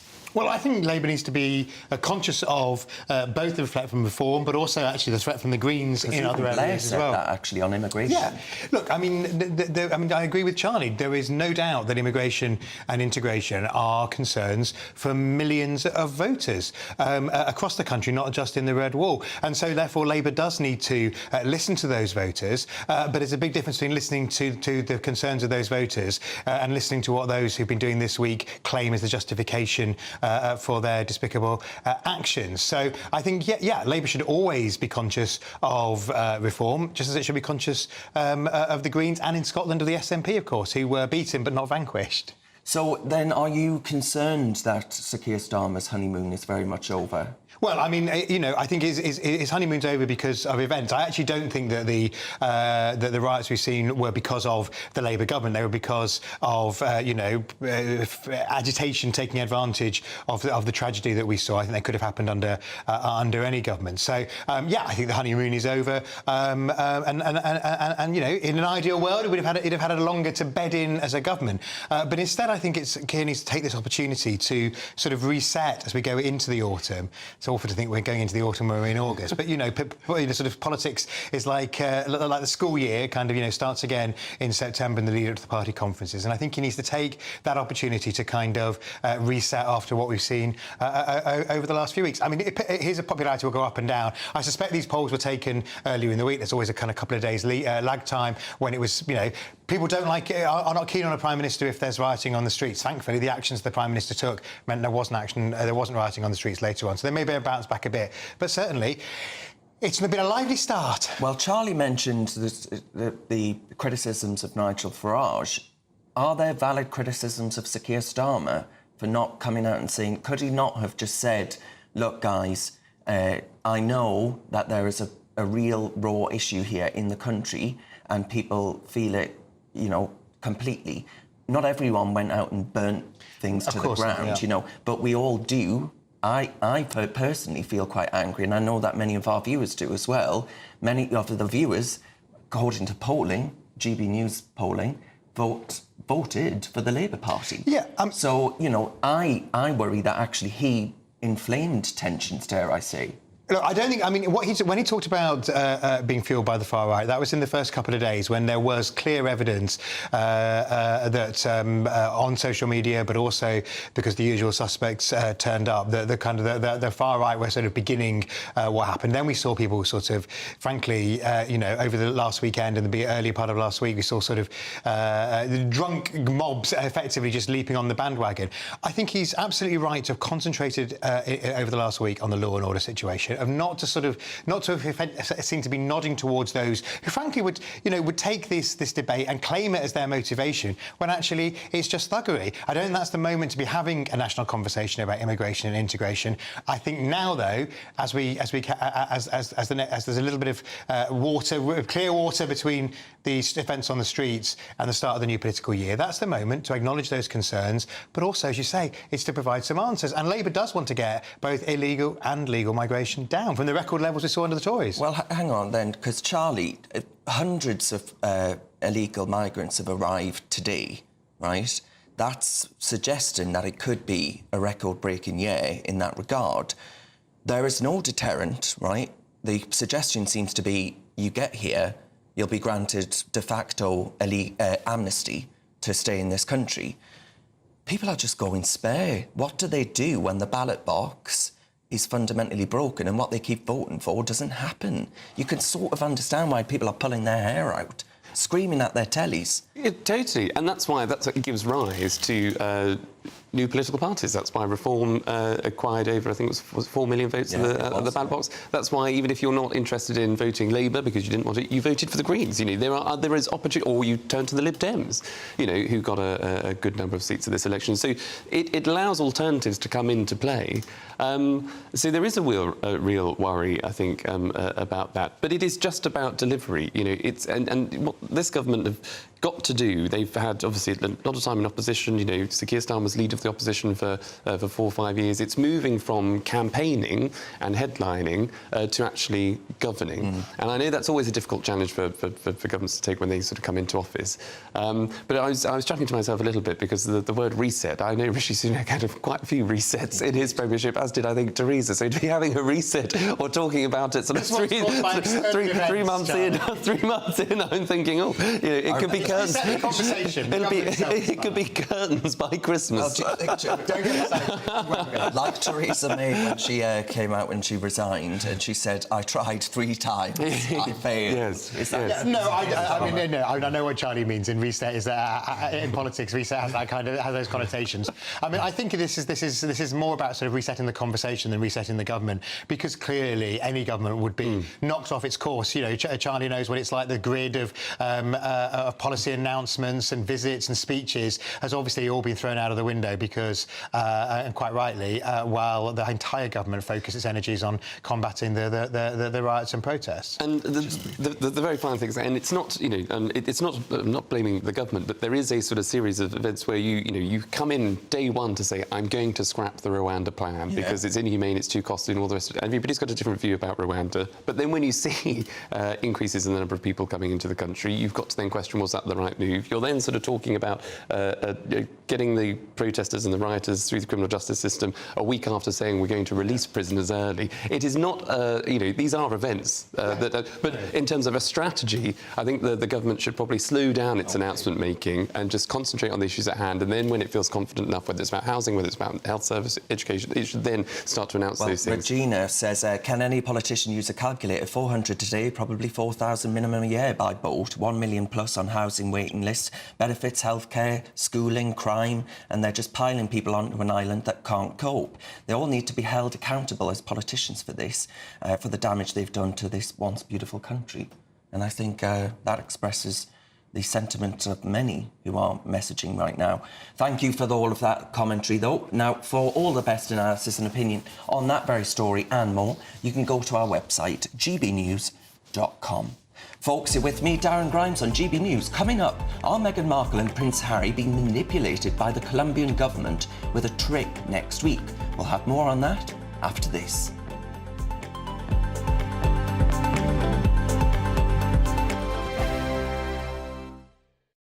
I'm Mark Dolan, and this is GB News, the People's Channel, Britain's news channel. This is GB News, Britain's news channel.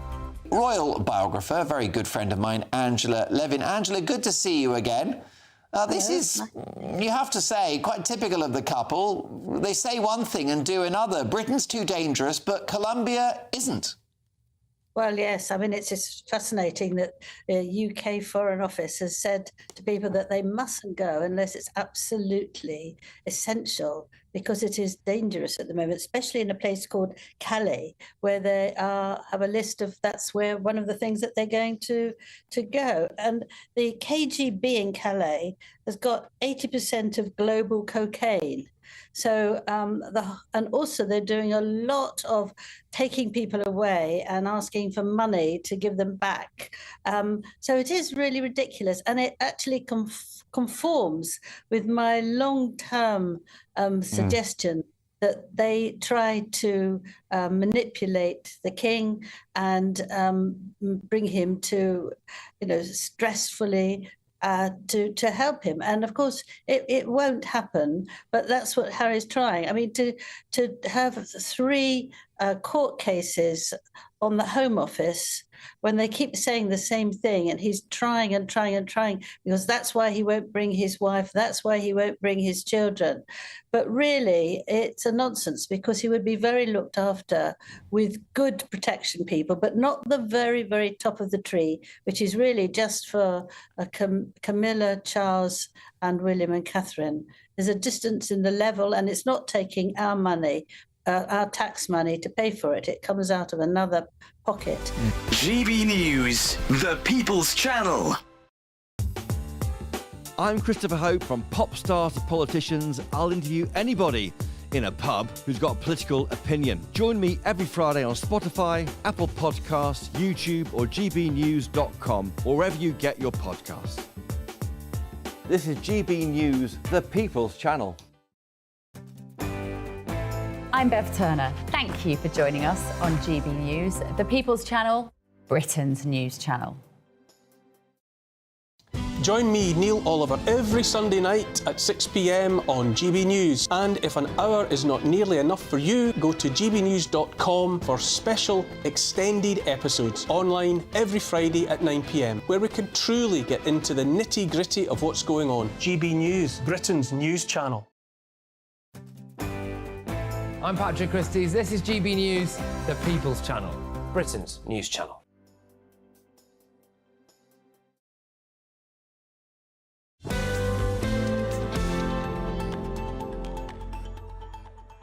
A very warm welcome back to the weekend with me, Darren Grimes. Now, Meghan Markle and Prince Harry are reportedly being used during their royal tour of Colombia. Now, the Duke and Duchess of Sussex are scheduled to visit next week. However, many Colombians are actually sceptical about that visit and actually worried that Meghan and Harry might be exploited as part of a PR strategy by the government. Oh dear, oh dear. Well, joining me to discuss this, I can think of no one better, is the royal biographer Angela Levin. Oh, Angela, what a fine mess they've got themselves into again. Well, they've been in an awful mess for years now, haven't they? Yeah. 4 years. But part of the mess, I would like to tell you, I think is extraordinary, that if you weren't getting on with your father, if you weren't getting on with your brother, and you really wanted to make it a good, warm relationship again, you wouldn't do something that would really annoy them to pieces, would you? I mean, I think this is an appalling way to behave. They've got no reason to do it. I think they want to do it because they're going to stay in a four-figure sum bedroom with all their own pond and all the rest of it there. And I think it's impossible because it is one of the most dangerous countries in the world. But there is a but on that, is that Sophie went to meet the same woman that Meghan is meeting, the Vice President Francia Marquez, to talk about women who are not treated very well. And she wanted to try and help her and suggest what could be done. So that was in 2023.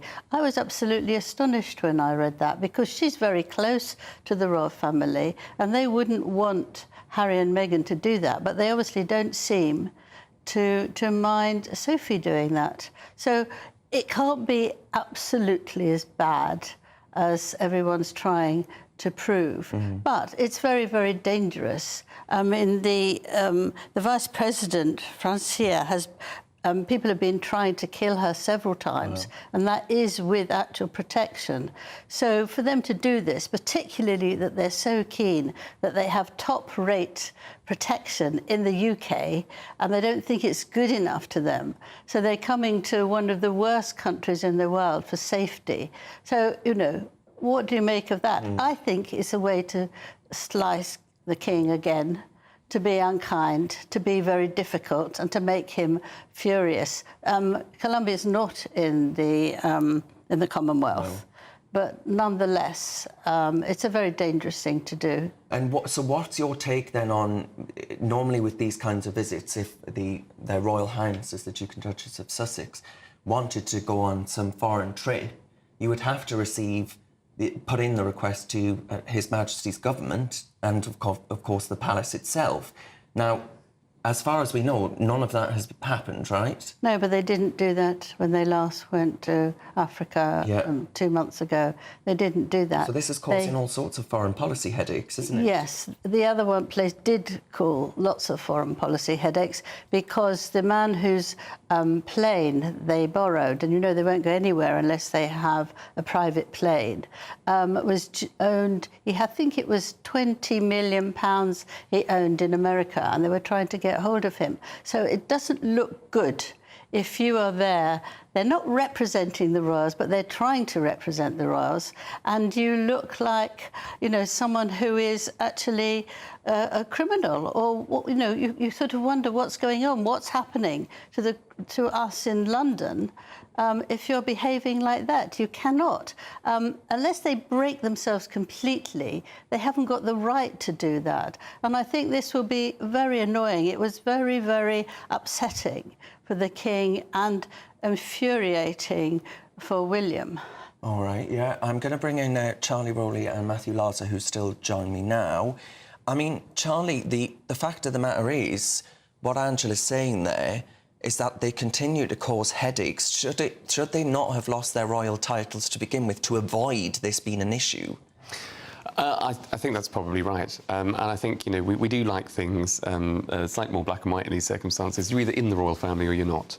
And so this sort of halfway house that they've been able to have, so having the titles still, or using the titles still as the Duke and Duchess of Sussex, all the while bringing out an autobiography that sort of slams and criticises your own family, where you have fallen out with your father, who is, the head of state, not just for us, but, across the Commonwealth.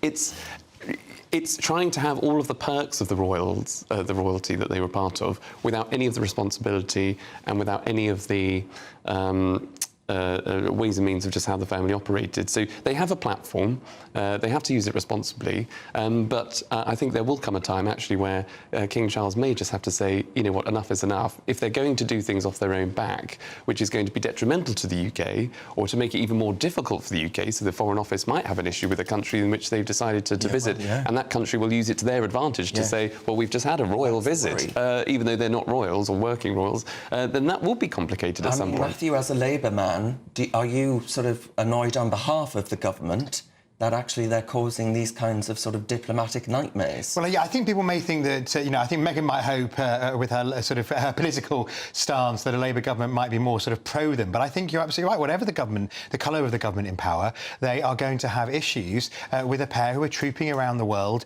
taking foreign policy into their own hands, because at the best they're going to be naive, and as we've seen, they can be exploited either by governments potentially like Colombia, or by rich people who lend them a plane to try and whitewash their curry favour or whitewash their own reputations. The problem is that it's not up to King Charles to take away their titles.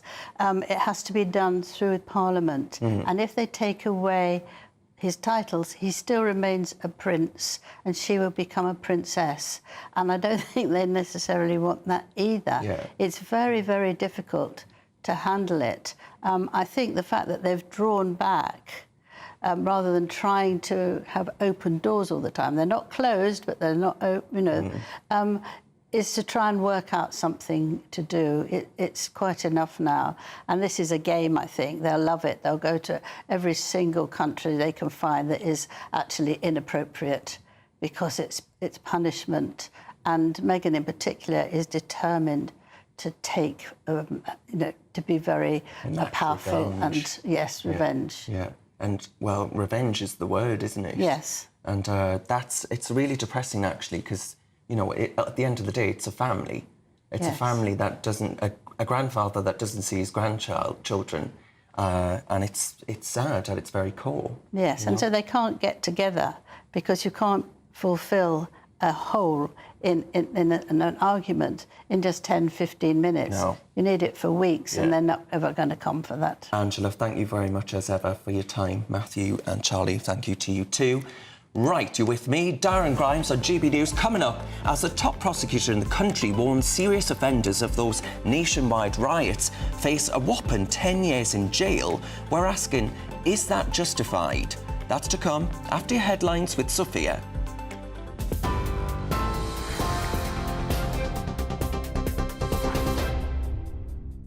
Darren, thank you. It's 2:33. I'm Sophia Wensler in the GB newsroom. Your headlines. President Zelensky has, for the first time, acknowledged that Ukraine is conducting a military offensive inside Russia's western Kursk region. The surprise operation has prompted mass evacuations across both sides of the border. Russia's defence ministry has said air defence units destroyed 14 drones and 4 ballistic missiles over the region this morning. Meanwhile, Ukraine says it destroyed 53 Russian drones during an overnight strike. The Justice Secretary, Shabana Mahmood, has warned that the impact of the riots seen across the UK could be felt for months and years to come. Hundreds of people involved in the riots are now set to appear in courts. As a top prosecutor warns, some could face 10 years in prison. Business and Trade Secretary Jonathan Reynolds told us the government is prepared. Yes, there is sufficient capacity in the prison system because of decisions that were made in the early days of the new government. We have seen, I think, 780 arrests, 350 people charged already, and there will be more to come, and it will be the case that people will face the full force of the law. I think it's important that the public see not just a judicial system that's working well, but effective public services again in Britain. Meanwhile, hundreds of mourners have gathered for the funeral of 9-year-old Alice da Silva Aguia, who was killed in a mass stabbing at a dance class in Southport. The 9-year-old was killed alongside 2 others at the Taylor Swift-themed dance class on the 29th of July. And 2 migrants have died after their small boat got into difficulties in the English Channel this morning. More than 50 people were rescued and transferred to a French support vessel. Maritime sources believe around 500 migrants have attempted to make the crossing today, with as many as 400 reaching UK waters. Those are the latest GB News headlines for now. I'm Sophia Wensler. More in half an hour. For the very latest GB News direct to your smartphone, sign up to News Alerts by scanning the QR code or go to gbnews.com/alerts.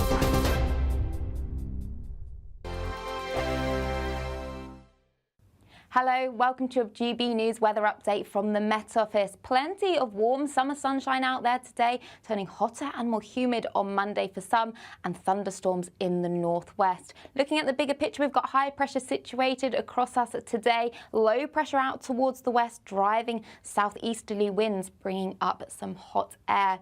So it's been a slow start in the south, quite a lot of cloud around. That should gradually lift and break to reveal a good deal of sunshine, maybe just some sea fog across the English Channel, but elsewhere a dry and warm day. We'll see temperatures reaching up to 21 degrees in the north, and in the south hotter and more humid with highs of 29 degrees.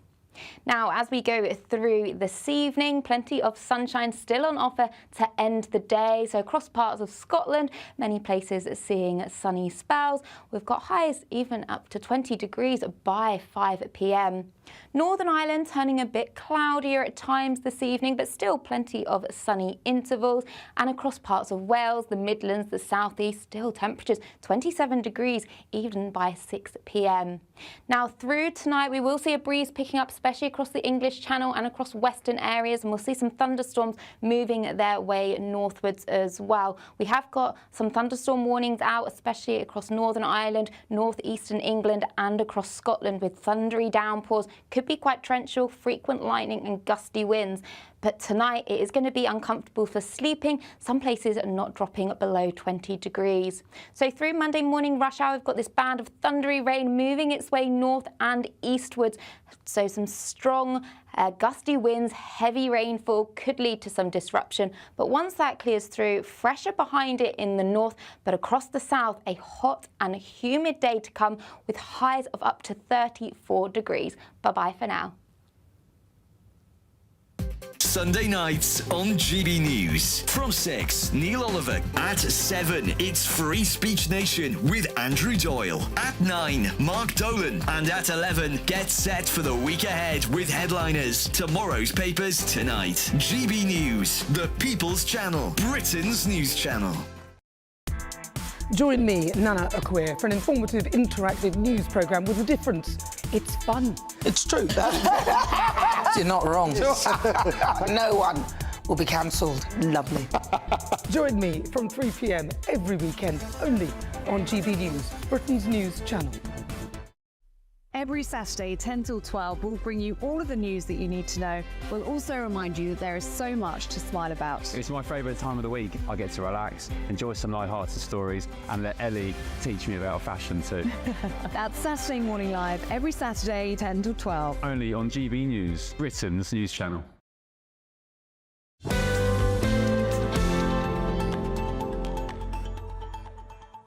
A very warm welcome back to the weekend with me, Darren Grimes. Now, Nana Akua will be live on GB News from 3 o'clock, and she's joined me in the studio. Nana, everyone needs their Nana. What have you got coming up for us today? Oh, I love it, Darren. That's one of my, back in the day, an old promo. Look, I'm feeling a touch of the COVIDs. 10 years for protesting. I mean, you remember all the lockdown stuff. I'm getting a touch of that, so I'm going to be asking you whether you think 10 years is a reasonable, or is it a good deterrent? Do you think it's a good deterrent? I mean, your thoughts on that? I don't agree in protesting in terms of rioting and things like that. So a deterrent of some sorts is definitely needed, but is that good enough? Is that long enough, or is it a bit of a ridiculous stretch? Then lots of things happening with regard to the Labour Party. They're doing different things. I'm asking you, are the Labour Party doing a good job in your view? You've got Angela Rayner, who's looking to reverse some of Michael Gove's plans with regard to housing migrants and housing lists. We'll be talking about that. Plus, I've got gymnast, skydiver, no, he's a high diver, and also stuntman, and his name is Nicholas Danes.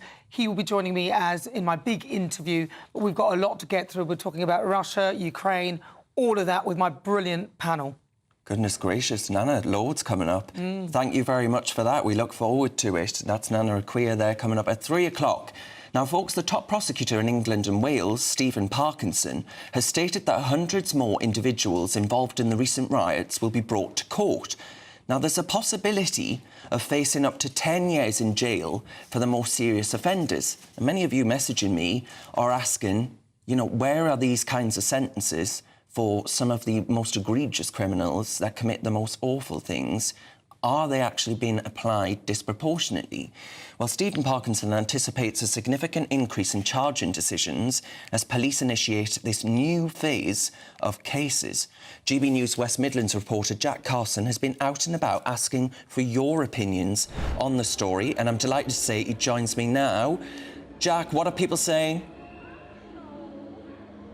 Well, it really is spreading opinion here on Birmingham High Street because of how extreme, maybe to some, that idea of 10 years is. Of course, these are comments coming from Stephen Parkinson, who's the head of the Crown Prosecution Service, talking really about the new kind of phase that he's calling it of these people that have been charged, that have been linked with the violent disorder that we've seen in the past few weeks. He said that, you know, a lot of these people that are involved in these riots are still starting to come through the court system in the coming weeks. And this new phase of more serious charges, it's thought he said, with stiffer penalties. These comments are coming in a report from the Sunday Times. Now, many of those already charged and sentenced within the disorder that we've seen have been charged with violent disorder. Now, that carries a sentence of only up to 5 years. Many of those people that we've already seen charged and sentenced have been maybe sentenced to something like 32 months or between 2 and 3 years, typically, that we've seen over the past week. But because of this new phase, as it's being called, of people being charged, people being arrested and charged because of their involvement in the disorder that we've seen across the country, that charge of rioting comes with a bigger sentence, comes with a sentence of up to 10 years. Now, Mr. Parkinson is quoted as saying in the Times that they warned of the consequences and that this is simply delivering those consequences. He said it's not about exacting revenge, it's about delivering justice. Keir Starmer had talked about trying to fast-track people through the court systems, even having them open 24 hours if necessary, to use it almost as a deterrent. It seems to have worked to some degree, he would say, because of the lack of protest that we've seen, certainly from the people that have, of course, been causing the disorder over the past week. Plenty of counter-protests to that argument, but, of course, not necessarily as violent as we've seen over the past few weeks. So for him, really, the Prime Minister will be thinking that this is working, this is acting as a deterrent. But what are people on the street thinking about that idea of possible 10-year sentences for those people that might have been involved in that violent disorder? We caught up with a few people earlier on. I think the question should be who's getting sentenced, because if that's consistent across the entire people across the UK, then that's fine. But I think the biggest challenge is, you know, when we look at about the riots, is everyone getting treated fairly? Probably not. I think what I've noticed and what I can see is different communities are getting treated differently, and that's not fair. I think if people are going to do this sort of thing, yeah, then they must be prepared for the consequences, you know. Normal people, well, I say everyone is normal to a certain extent, and if people want to go about doing their own business and people are going to keep rioting, it's making other people uncomfortable. So if the punishment is there for the crime, then they'll have to serve it, won't they? And if that's what the government need to do to make these people realise that, you know, you can't just go around doing what you want to do, then they'll have to take the prison term, won't they? And I think that's fair. I think that's fair for everybody. Other people just want to go about doing their own business and enjoying life, you know? And if these people are going to try stopping them, it's not right, is it? I think it's way too much, because the government is concerned about financial gains and the actual debt we as a country, and they're trying to pull back money. Well, if you send one person to prison, I think it's about average of £80,000 a year to look after one for 1 year. So it's 10 years, it's like nearly £1 million. Well, that's actually ridiculous. So we send 100 away to prison. Well, that's an awful lot of wasted money. There's got to be other ways of actually dealing with this situation than actually sending people to prison, and I think they're going to do better by, because is it going to benefit them? No, it's not. Long term, it'll probably make them worse. So yeah, a few different mixed reactions from the people that you heard there. Of course, one person making the point about how it depends who is being sentenced, feeling that maybe there has been a lack of consistency across the policing, across these protests. Now, the National Police Chiefs Council have said that more than 770 people have been arrested over rioting, more than 340 of those already charged. Plenty of charges expected still to come, but a turn in attention away from not just those people that maybe had been in attendance at the riots, but the NPCC saying that specialist officers had been ordered and tasked to start pursuing online offenders, influencers, they say, that are responsible for, quote, spreading hate and inciting violence on a large scale. So much of that, of course, that attention coming towards those people that are online as well. Shabana Mahmood, the Justice Secretary, saying that this is going to have a long-term fallout because of those, of course, these new people now being sentenced, going to the prisons. There'd already been problems with capacity beforehand, of course, so there's going to be a long-term fallout from all of this disorder. Absolutely. Jax, thank you very much for that update, and I do apologise to viewers for that, little salute that we saw there on camera. Now, folks, you're with me, Darren Grimes, on GB News. Coming up, we're going to be getting into the 2024 Olympics coming to a close today. Have those games been a success? Didn't start all that well, did they? Depending on your opinion. We'll be discussing that after this.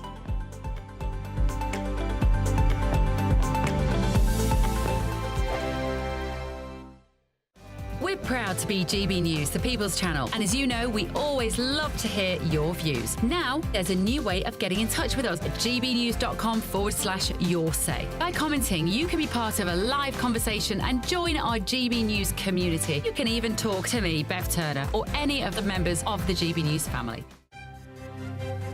GB News Breakfast, every day from 6 a.m.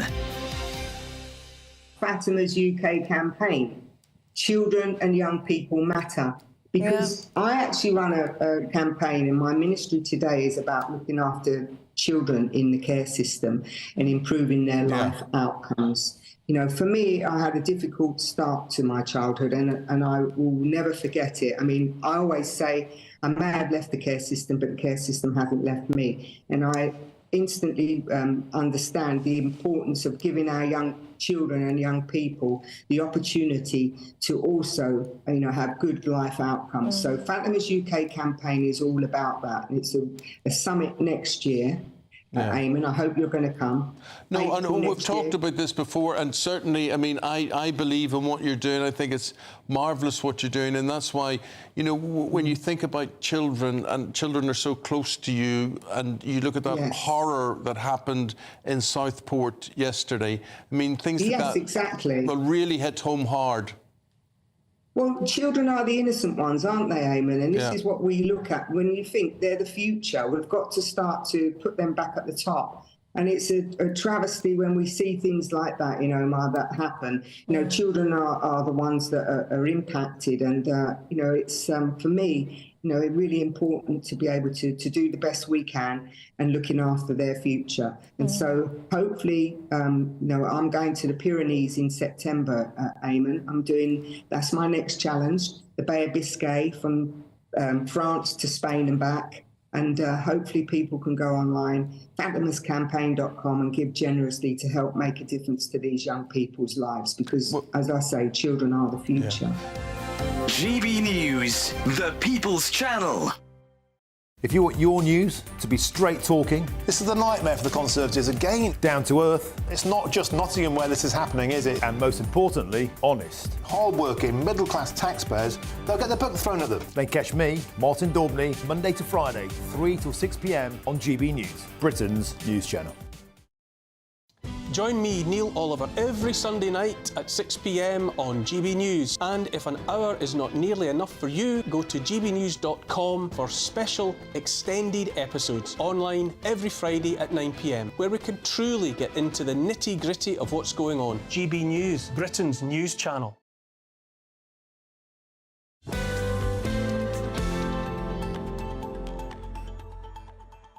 Welcome back to The Weekend with me, Darren Grimes.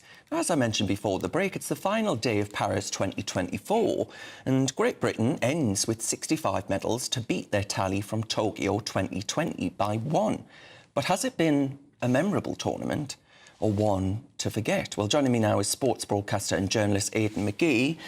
Aidan, will you be tuning in with gusto, ready to watch the closing ceremony? Do you think it's been a roaring success? I might watch it just to see Tom Cruise just climbing down the Stade de France. I mean, it's interesting because they've decided to reintroduce the stadium for the closing ceremony. It was nowhere to be seen in the opening ceremony, and that's because it was an off-the-peg Olympics. This was the Olympics that Paris wanted to do in London 2012. They didn't really build anything. Roland Garros was already there for the tennis. Stade de France was built there back in 1997 in readiness for the 98 World Cup. The velodrome was already there. Sustainability is more important now. Their bill for the Olympics of around about 8.8 billion is roughly what London paid in 2012. So what London were able to do was envelop the stadium, what's now the London Stadium, into the opening ceremony, whereas they didn't have that option in France because they'd built all this stuff already. They had to work around it. So the opening ceremony was pretty good. I think it was divisive. Well, it was divisive. It was divisive. It got people talking, Darren. That's what the artistic director would have wanted to do. If I had just spent 8.8 billion quid of taxpayer cash and then I got some... I think half of that... Be Jesus Christ, I'd be a bit like. I think only half of that went on Celine. Well, yes, yeah, exactly. And Lady Gaga, of course. Exactly. For some reason, singing on her own. But look, the boxing gender row became the story of the Olympics, and that will have besmirched the games in some ways. I would have thought the pollution in the Seine was very unedifying for Paris. Someone vomited when they did. It was an issue from day one. They spent £1 billion trying to dredge that. So I mean, goodness knows what it was like before that. You had the food. The stories of the food not being up to scratch in Village. I mean, where was the fromage? We associate food with France, don't we? For goodness sake. And then there was the crap medals as well, the terrible medals that somebody moaned about their bronze medal. It was like when I bought a fake Gucci watch in Turkey in 1999. It looked gold at the airport. I got back home, it suddenly turned green. So it was one of those. There are little things that kind of punctuate the games, which, might be dulled in the fullness of time. But if we look at the actual sport on the ground, I think it was a really decent game. For Britain? For Britain, yeah, I'd say so. I mean, they were projected by UK Sport to get between 50 and 70. We should remember, though, it's no fairy tale. We put billions of pounds into this of lottery money since the late 90s, early 2000s, ever since John Major decided we should spend on sport. So these athletes are going to games better prepared than they've ever been. It's not like back in the 90s where they were more famous, but somebody as celebrated as Chris Akabusi couldn't quite get a gold. I mean, they were all opening supermarkets, now household names on Question Sport. You would argue now that a lot of our competitors are not as well known as they would be. I mean, I could list a whole load of competitors now who've got medals and they wouldn't be known to people on the street, whereas back when I was a kid, that's why they're all on OnlyFans and things like this these days. I haven't seen them. I can't say I'm subscribed. Don't make him blush. Absolutely. What's OnlyFans? Oh, well, I'll tell you. I'll tell you at the break. Have you seen it as a success, Matthew? So I've been interested that there was quite a lot of scepticism within France, partly because there's a political crisis in France. And so the poor Prime Minister, they just had these parliamentary elections, and Macron's Prime Minister was going to have to go, but he held on because they need to have stability during the game. So I think overall, I think the French have done it, but I think the French fucking up the food is, though. Well, yes, you had to put it in French. In French, I see. I wonder, yes. On that bombshell, we're going to leave it there. Thank you very much for coming in. Matthew Larser, you won't be invited back at this week. And Charlie Rowley, thank you very much. Thank you very much. Matthew, thank you for that. You've been with me, Darren Grimes, on GB News. Don't go anywhere because your Nana's up next. I'll see you next time. Looks like things are heating up. Boxed boilers, sponsors of weather on GB News. Hello, welcome to your GB News weather update from the Met Office. Plenty of warm sunshine on offer today, hot and humid for some of us tomorrow with the risk of thunderstorms in the northwest. Looking at the bigger picture, we've got an area of high pressure across the UK, low pressure out towards the west, and this is helping drive southeasterly winds, bringing up that warmer air. So through the rest of this evening, plenty of late evening sunshine. We'll see a breeze picking up, so some gusty winds along the south and west, with thunderstorms moving their way north and eastwards, so mainly affecting parts of Northern Ireland. We've got a thunderstorm warning here and across northern England and Scotland as well. So some torrential downpours are expected. It is going to be a warm and humid night tonight. Temperatures possibly not even dropping below 20 degrees, so an uncomfortable night for sleeping. Looking closer into the detail then through Monday morning, and we've got that thunderstorm warning in force across parts of Scotland. So a heavy band of thundery rain is going to be pushing its way north and eastward. So expect some disruption from this with gusty winds and some frequent lightning and possible hail too. Turning dry across Northern Ireland and elsewhere, many places are seeing a dry and bright start, perhaps some cloud across all western parts as well. So through Monday morning rush hour across Scotland, this band of heavy thundery rain is going to be moving its way north and eastward. There could be some thunderstorms further towards the south of this as well. So take care if you are out and about early hours. Behind that, turning drier, brighter and fresher as well. But towards the south, highs here of up to 34 degrees. So feeling very hot and humid. And there still is the risk of the odd thunderstorm across the east as well. So through Monday evening, many places are seeing a dry end to the day. Plenty of late evening sunshine as well. And then as we go through Tuesday, still holding on to some warmth across the southeast, but turning more changeable with temperatures generally around average. Bye-bye. That warm feeling inside.